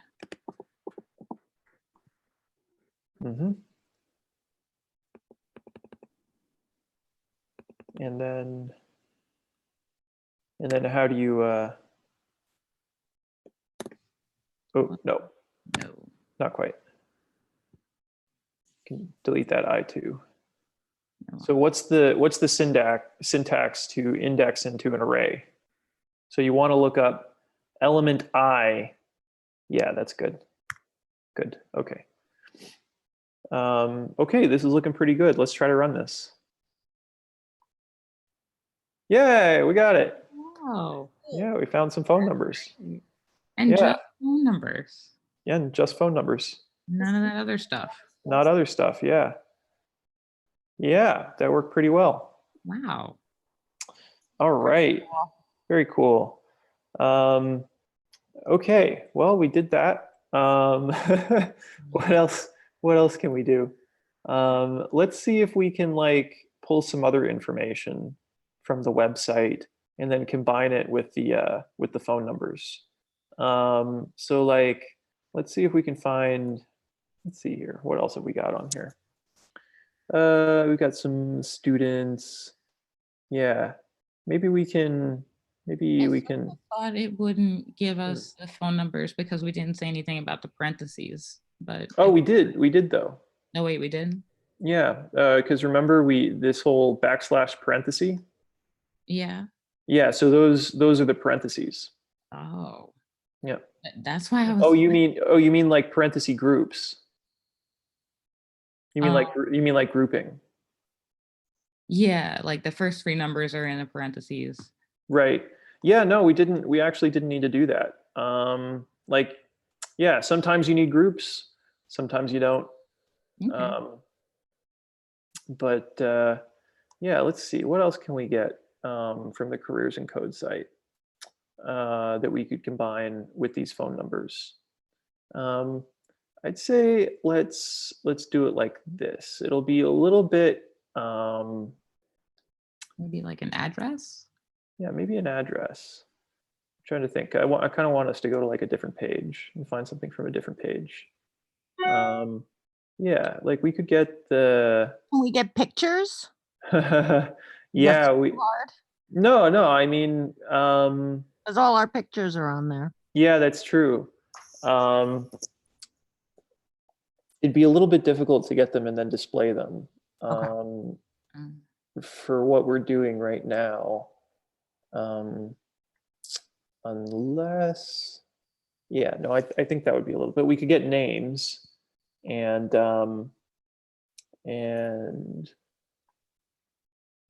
yeah, just give me 1 second. I just want to see what else we could do here.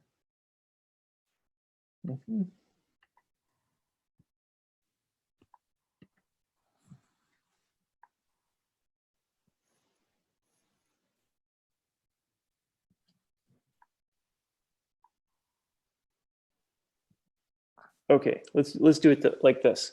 Let's get the dates.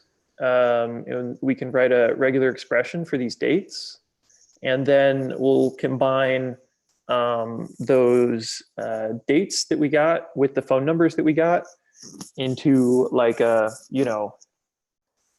data structure. So we'll just put them together. I know that part doesn't make a lot of it's not very useful, but it will be instructive. So let's take, okay. So let's take this URL and let's do the same thing we did before. Let's fetch it, and then we'll write a regular expression. Let's see, we have 45 minutes left. I think we can do this. We'll write a regular expression to do the same thing. We'll fetch the dates, and then in the end, we'll try to combine them together. So here's an example of the kind of date that we're looking for. That kind of a format. It's actually not very regular on the site.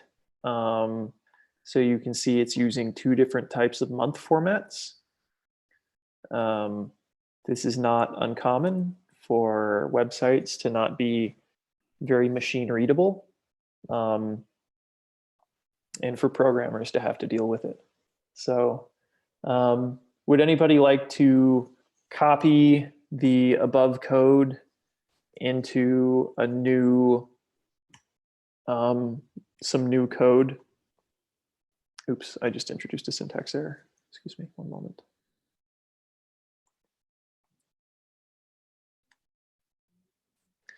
Sorry, 1 sec. Right.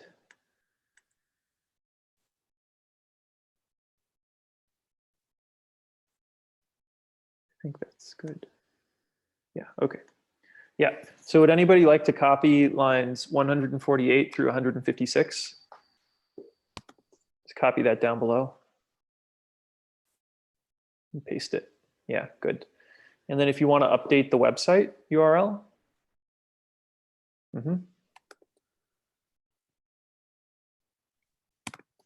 Cool. And then I'm just going to comment out the console.log from up above so that we don't have that as input. Now, if we run this, it's actually probably still going to give us some phone numbers because they're in the footer of the page. So, so we'll just eliminate this part of it, and we'll keep the for loop. We'll just comment out this for loop. so that we can use that later. Okay, so would anybody like to get us started writing this regular expression?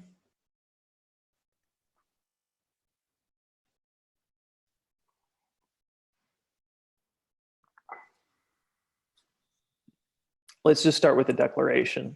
You remember how to declare it?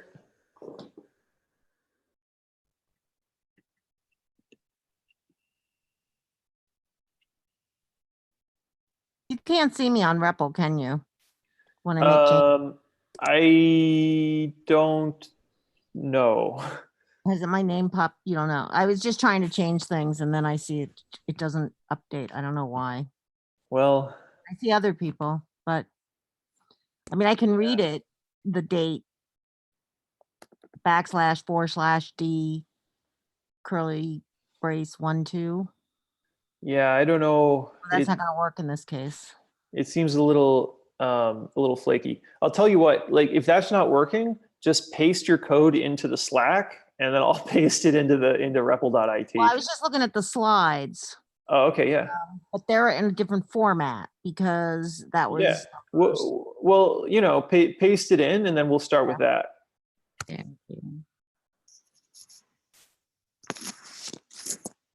Mhm. You can paste it into Slack and I'll see it in Slack. I do have it in Slack. Okay. You want the G, right? I Mhm. hope. That was from the other night, so not quite. We don't need the time. It was a different format, but it gets us started.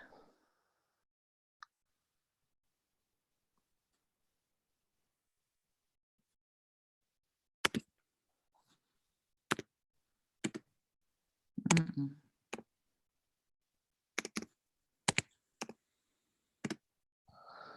Right. So we could make this one kind of like a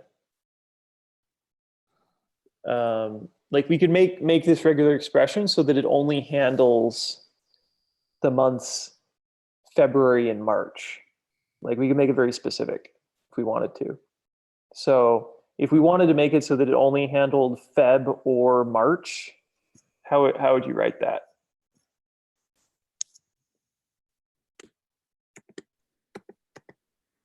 And then how do you do the or? Yep, that's good. Okay, cool. And then what do you have to do to make it so that that or only applies to that particular part of the regular expression? Yeah, nice. Right. But you're going to want to remove those backslashes because then, yeah, there you go. Cool. Then what's the next part? Good. And then, yep. And then what do you got? What have you got next? Yep, very nice. After that. Yep. D4. Oops. I don't think you want a backslash before that comma. Oh, There you go. sorry. For some reason, I thought you needed one for a comma. No, comma is just a regular character. And then, yeah, then D4. Yeah, awesome. Okay, let's test it out. Can you update the function between lines 167 and lines 173? So we need another Need letter. to call it something else.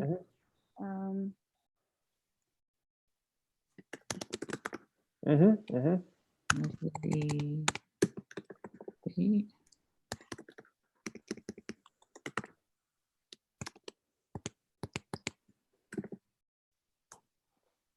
But you don't have a variable called date. Wait, Oh wait, no, you do. I'm sorry. My bad. You're good. no, You're good. that's okay. Is it all dates? And then you want to, no, you're good. I didn't see what the regular expression was called. That is correct. And then you want to delete the comments from that for loop, which are on lines 169 and 173. There we go. Yeah. Okay, great. All right, let's try to run this, see if it works. Oh, wait, no, I see one error. Does anybody see the error? Let's try to run it and then we'll see. Mm.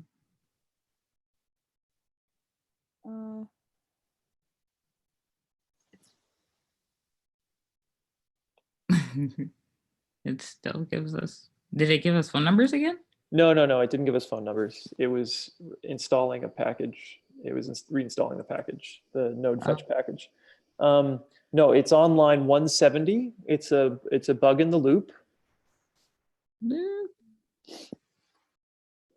Okay. So those curly brace goes there. so what are you looping over here? It's also online. Yeah, okay, that's good. Almost there. Yeah, that's good. And then on line 171. So I wasn't sure and I thought we were good, but that's all right. Yeah, so date is the regular expression. All dates is the match array. So Right. so then on line, so then on line 171, yeah, great. Okay, cool. Now let's run this, see how it's going. Yay! All right. Wow. Although let's see, it found 2 of them. There were 2 that it didn't find. Let's see what it didn't find. Okay. Oh, it didn't find this one. And it didn't find this one. Does anybody? Oh, is it because, wait, Yeah, go back to what text in that front. looks like? I'll paste it in here. Oh, So there's text in front of one date. yeah. Well, there's a white space in front of one, and March 7th is a single digit. So how do you do one between 1 and 2? Yep. Yeah. No, that's good. That's good. And then and for Feb 25th, what's the difference there? Would it be backslash? No, it's not that. What's the difference between Feb 25th and March 7? Oh, the TH. Yeah. Oh. So how do you say something is optional? Oh, so you, Question mark? Yeah. And how do you say a sequence of characters is optional? is it parentheses? Yeah. TH. So you can use them together. Close it and question mark. Yeah, that's right. Although it did not update on my screen. Oh. I don't know why. It was working so well a second ago. This I really like REPL, but it really bothers me when it doesn't. I know. In theory and concept, it's great. It's in concept it is great. In execution it sometimes doesn't work very well. Okay, but I think this is probably what you wrote. Is that right? Yeah, it is what I wrote. Okay, good. All right, let's try to run this again. And that is not our bug. That is a bug in REPL. Well, doesn't the TH go after the date? Oh, It would go. oh yeah. That's my bad. No, that's okay. You want to add it? You can add it. Yeah. Is Good. that- Yeah. That looks good. Okay, great. We got all 4 dates. Oh, wow. Nice. Okay. All right. Now let's try to combine these things together so that we end up with a 2-dimensional array where each index contains the phone number and a date. So the array is going to be of length 2 times 4 is equal to 8. This is called the Cartesian product. It's where you take every possible combination of every element in the set.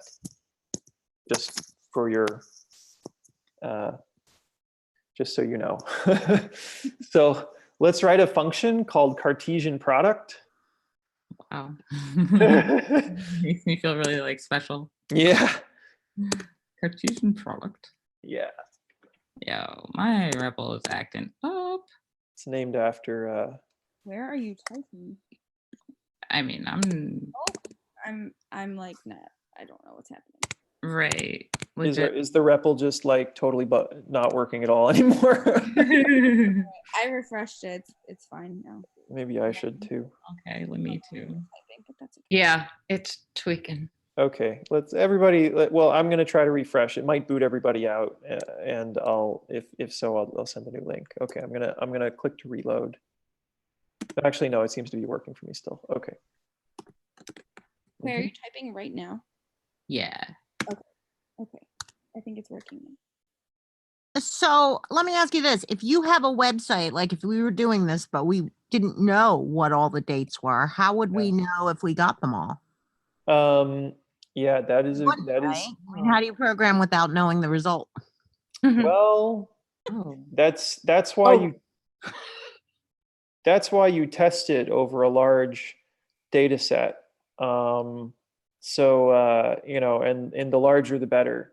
Like Google tests its, like, to make sure that its Chrome browser is compatible, you know, is able to render all websites. It tests it over a set of like millions of websites as a part of its standard test suite. But for doing the type of stuff that we're doing right now, where you're dealing with like human natural language and trying to find things in, like, you know, in things that, like, you're trying to find like dates and names and phone numbers and things like that. It's a lot harder because typically humans have written those things and they might not be very regular. So a regular expression will get us kind of far, but it's not guaranteed to give us anything. And so there's a whole category of technology available for solving that problem right now, which is called natural language processing, or NLP, which basically uses a statistical model of human languages that it's trained on. You do what's called training the model on large data sets composed of, you know, millions of words, and then it figures out the order in which those words are statistically likely to appear, and you can use that to do. It's a more sophisticated approach to doing what we're doing right now. But regular expressions are good for prototyping. You can definitely get pretty far with that because they're super fast to write and pretty easy to think about. So so it's like often you'll start with a regular expression and then move on to use like natural language processing if you want to do a more, you know, robust solution. Okay. Yeah. Good question. All right. So I see we've got this Cartesian product function. The syntax is almost correct. You're going to want to remove the equal sign.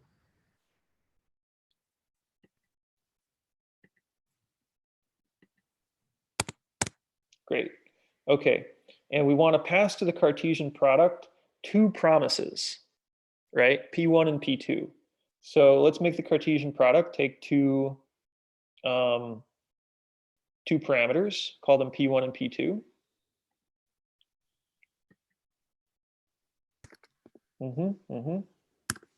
Okay, good. Now I'm gonna make it so that P1 is equal to the first fetch result, and P2 is equal to the second set result.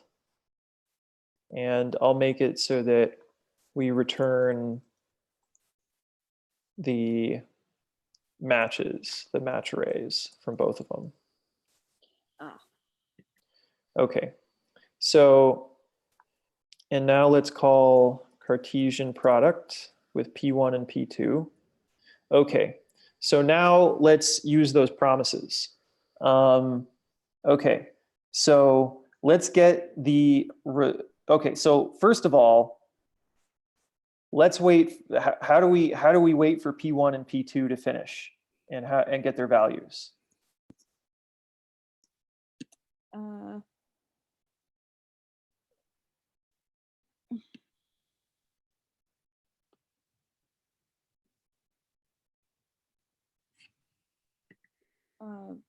So this was the lecture content from today.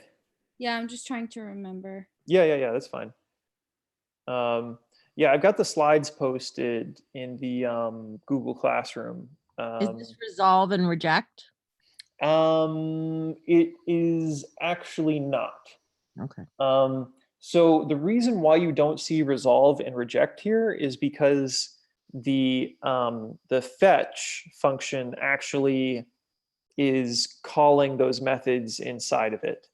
So actually, this is maybe not the best example for teaching because so much of the promise stuff is happening inside of fetch. But Oh, okay. but it returns a promise, so we can. Nope, it's not async.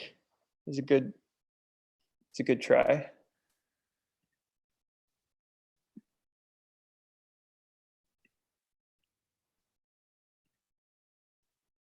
So what's the method on the promise that we want to call when we want to get the, nope, it's not set timeout either. Yeah, promise.all. Promise.all is a good one. So promise.all is used to synchronize when you've got multiple promises that you're waiting to resolve, right? So to make this a capital P. And so what do we pass to promise.all?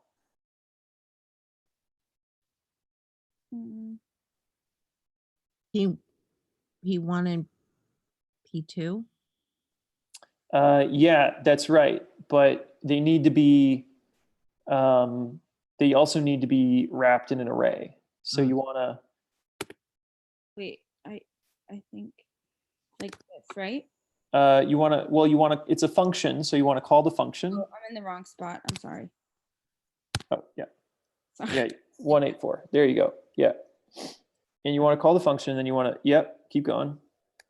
Yeah. P2. Okay, great. Okay. And then what do you do when you want to wait for the promise to resolve and then get the value out?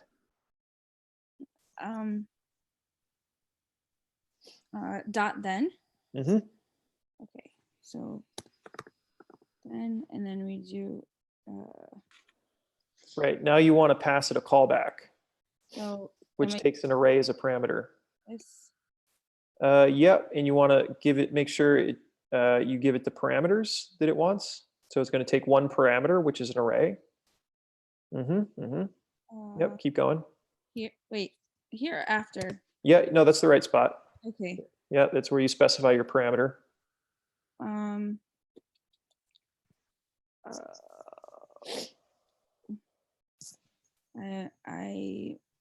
not sure. I thought I had it, and now I'm not sure. Anybody remember how to initialize a function, an anonymous function? Do we just do like that? Yeah, just to the left. Oh.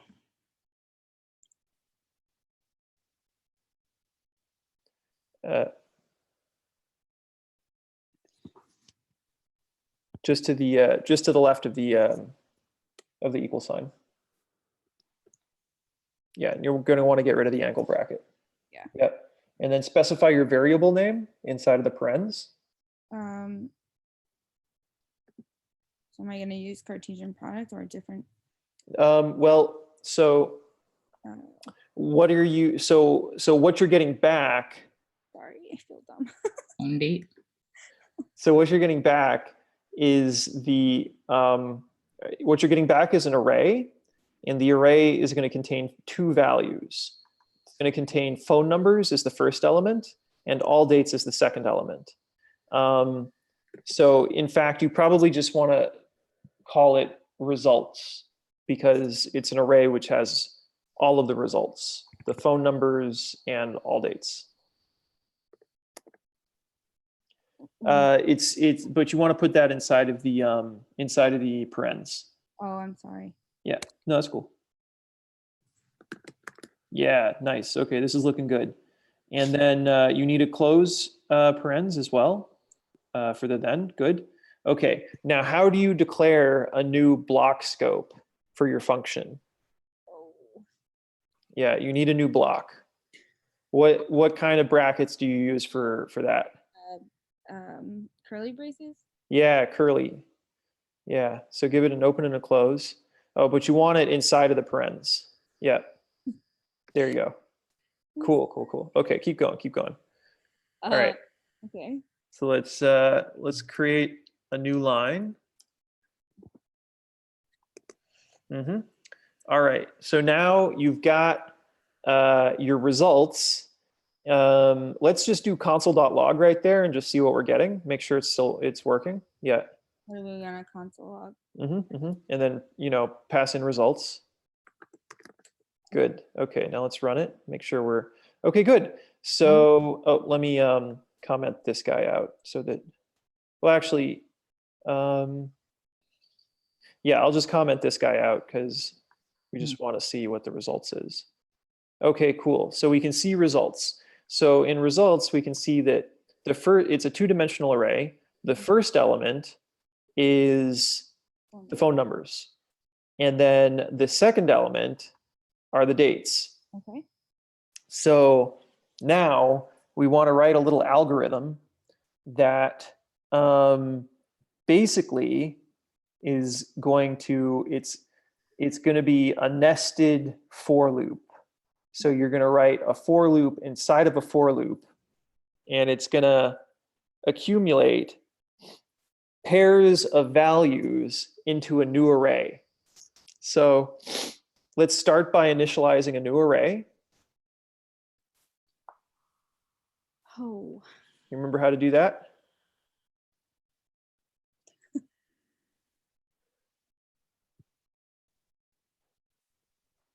It involves, so you're declaring a new variable, first of all. So you have a let. Yep, you're going to use let. And you said it was nested in it. Okay, nested there. Yeah, after you, so first you initialize your, well, first initialize, excuse me, first initialize the array that you're going to return from the from this function. You can call it to return. So first initialize your array. Yeah. And we're doing like the I equals. Well, we'll do the for loop in a second. But first initialize the array that you're going to put. You're going to store the. Is that what do you want to call it? Two results. I like to call it to return. To return. Yeah, it means it's the variable that you're going to return. Yeah. Equals. Yeah, and then you want to initialize the array. Yeah. Yep. And then you can initialize that guy. So how do you initialize a new array? Initialize a new array. What kind of brackets do you use to create a new array? Square ones? Yeah, totally.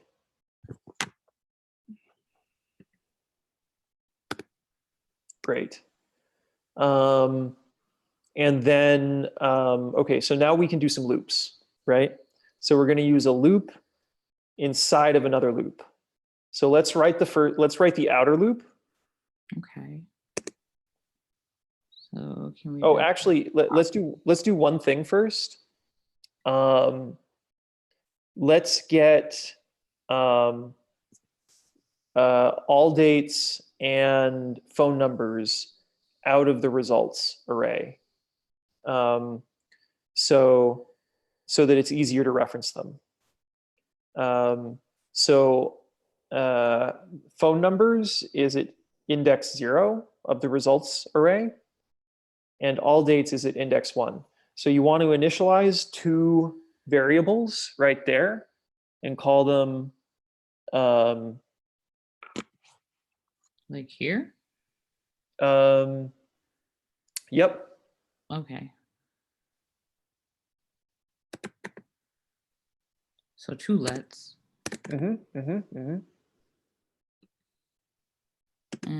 what do we want to call them? Probably the same thing as before. You can just call them All dates and and phone numbers. Yeah.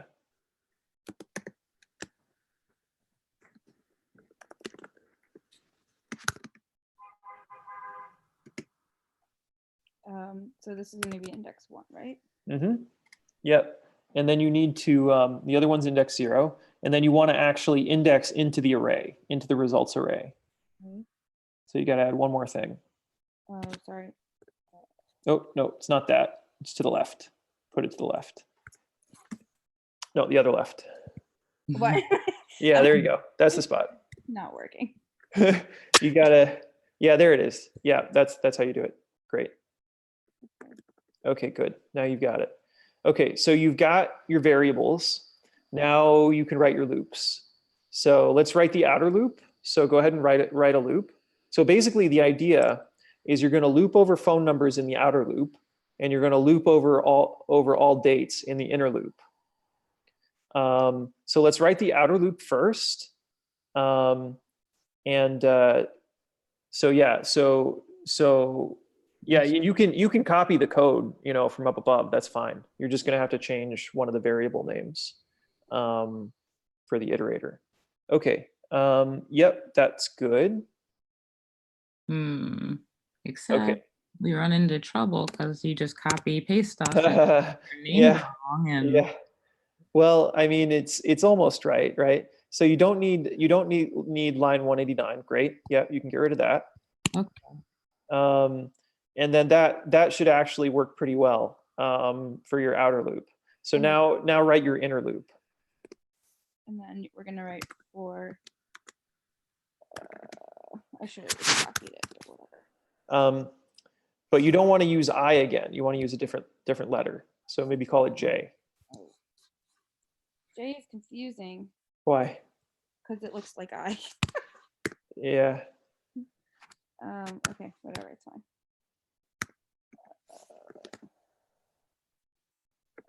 Dates. Yep. And J. Yeah, great. Then we want to open that up, right? Great. And then, okay, now you want to take the phone number at index I and the date at index J, and you want to put those into a new array such that the phone number at index I is the first element and the date at index J is the second element, and you want to add that to your array to return. That is not, well, actually that is illegal syntax, but it's not going to do what you want. Okay, so first, so let's break it down. Are we doing promise.all now? No, you don't need to do promise.all. I mean, you've already done promise.all, right? Okay. So promise.all was there to allow you to wait for all of your promises to resolve. Now what you're doing is you're processing the results that you got back. You're combining these two results. And what you're doing is you're basically merging them together and doing a Cartesian product of those two arrays. So basically you want to basically you're saying for each element of this array, go through every element of the other array, and then add that pair that I've created to a new array, which is the Cartesian product. The final Cartesian product. Exactly. And to return contains the final Cartesian product. So to break that down, first you're going to want to index into phone numbers. at index I. Whoa. All right. I like was thinking weird things and you were talking. I wasn't listening and this is bad. Okay, what? But, first, you want to index into phone numbers at index I. Okay. Index into phone numbers at index I. This up here? No, down inside of the second loop. Oh, okay. Yep, right there. We're good. Yep. So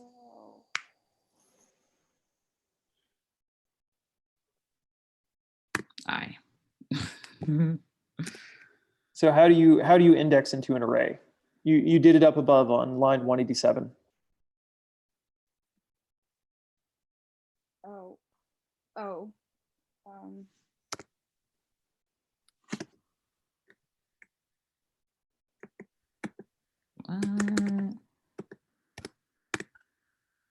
But you want to do it for array phone numbers. Oh, okay. Yeah.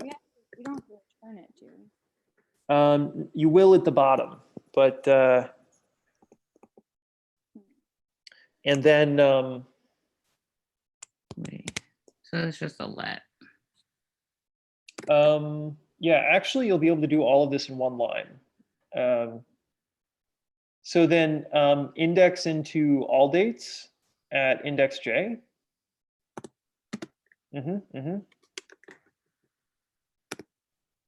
Yep. And now wrap those guys up in a new array. Remember how to initialize an array? What kind of brackets do you use to initialize an array? Where? Well, Right. you just squared, right? Yeah, So, totally. big- So yep, that's looking good. That's looking good. I feel Yeah, oh my god. very nice. So so now you just want to push that new array that you've created onto toReturn. So so you can just call toReturn.push and pass in that array as an argument. On the same line? Yeah, Oh, you can just eliminate that let equals. yeah. That's what I was thinking. Okay. Dot push. Oh, I wish I could spell push there. And then pass it in as an argument. Yep, and it needs a close. Good. And now at the bottom of on line, I think right here, line 196, return toReturn. Yeah, that's the outside of the function. Okay. Or the loop. The double for loop. So what are we doing here? You can just return toReturn. My bad. No, me too. Well, there was 2 returns that need to be returned, right? True.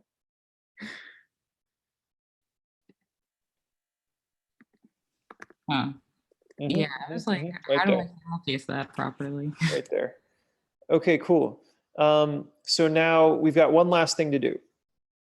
On line 200, okay, so this, the Cartesian product, oh, we got to do this too. We got to return promise that dot all. Okay, so the Cartesian product is returning a promise, right? Promise dot all returns a promise. So to get the Cartesian product out, we have to wait for promise returned by Cartesian product to resolve, and then console.log the value. How do we do that on line 200? Are we using dot resolve? Not dot resolve. You've already used this method once. What else could we use? How do you wait for the promise to resolve and get the value out, the resolved value from a promise?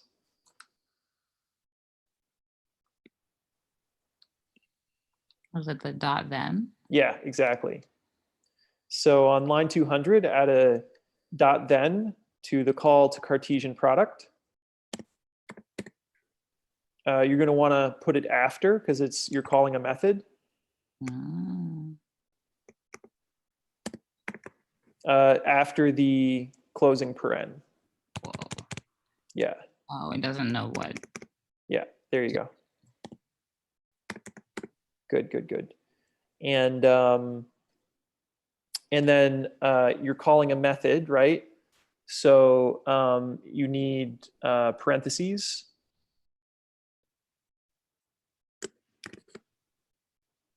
And then that takes a callback as well.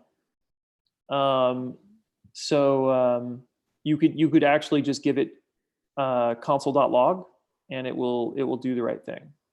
Oh, Yeah, just like that. Because that's a function. just like this? Yeah, just like that. Oh, Yeah, it's okay. nice and concise. Yeah. Okay, all right, let's try to run this guy and see what we get. Do you think it's gonna work? Of Well, course. I hope it will. Let's see. yeah. Ah, I did it. Good job. Good job. Okay, there's one last thing that I want to test here, and that's error handling. So I'm going to sabotage one of these functions, and I'm going to give it, something that, some weird URL, like, and if you'd like to add an error handler on line 200, we can see if it works. You can even copy the error handler online from lines 122 to 125 if you want to, and just add it to line 200. Oh, that catch there. Mm-hmm. Cool.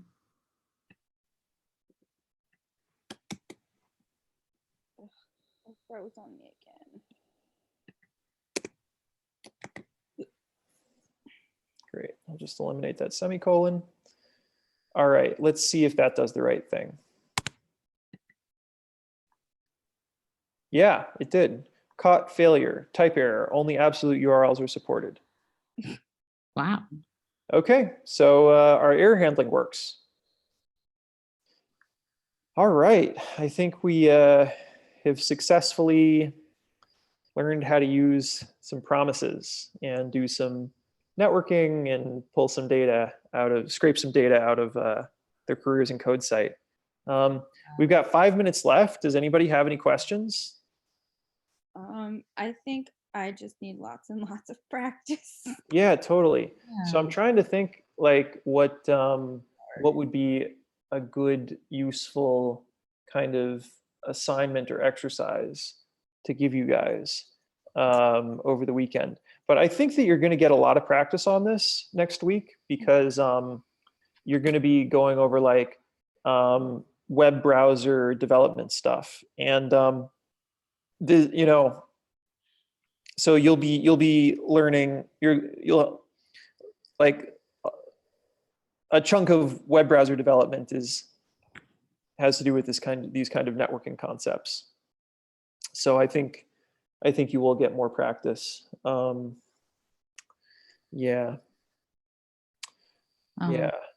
It's like it's not like I, want more work to do because we already have a ton of work and I'm like, I have a lot to do. Okay.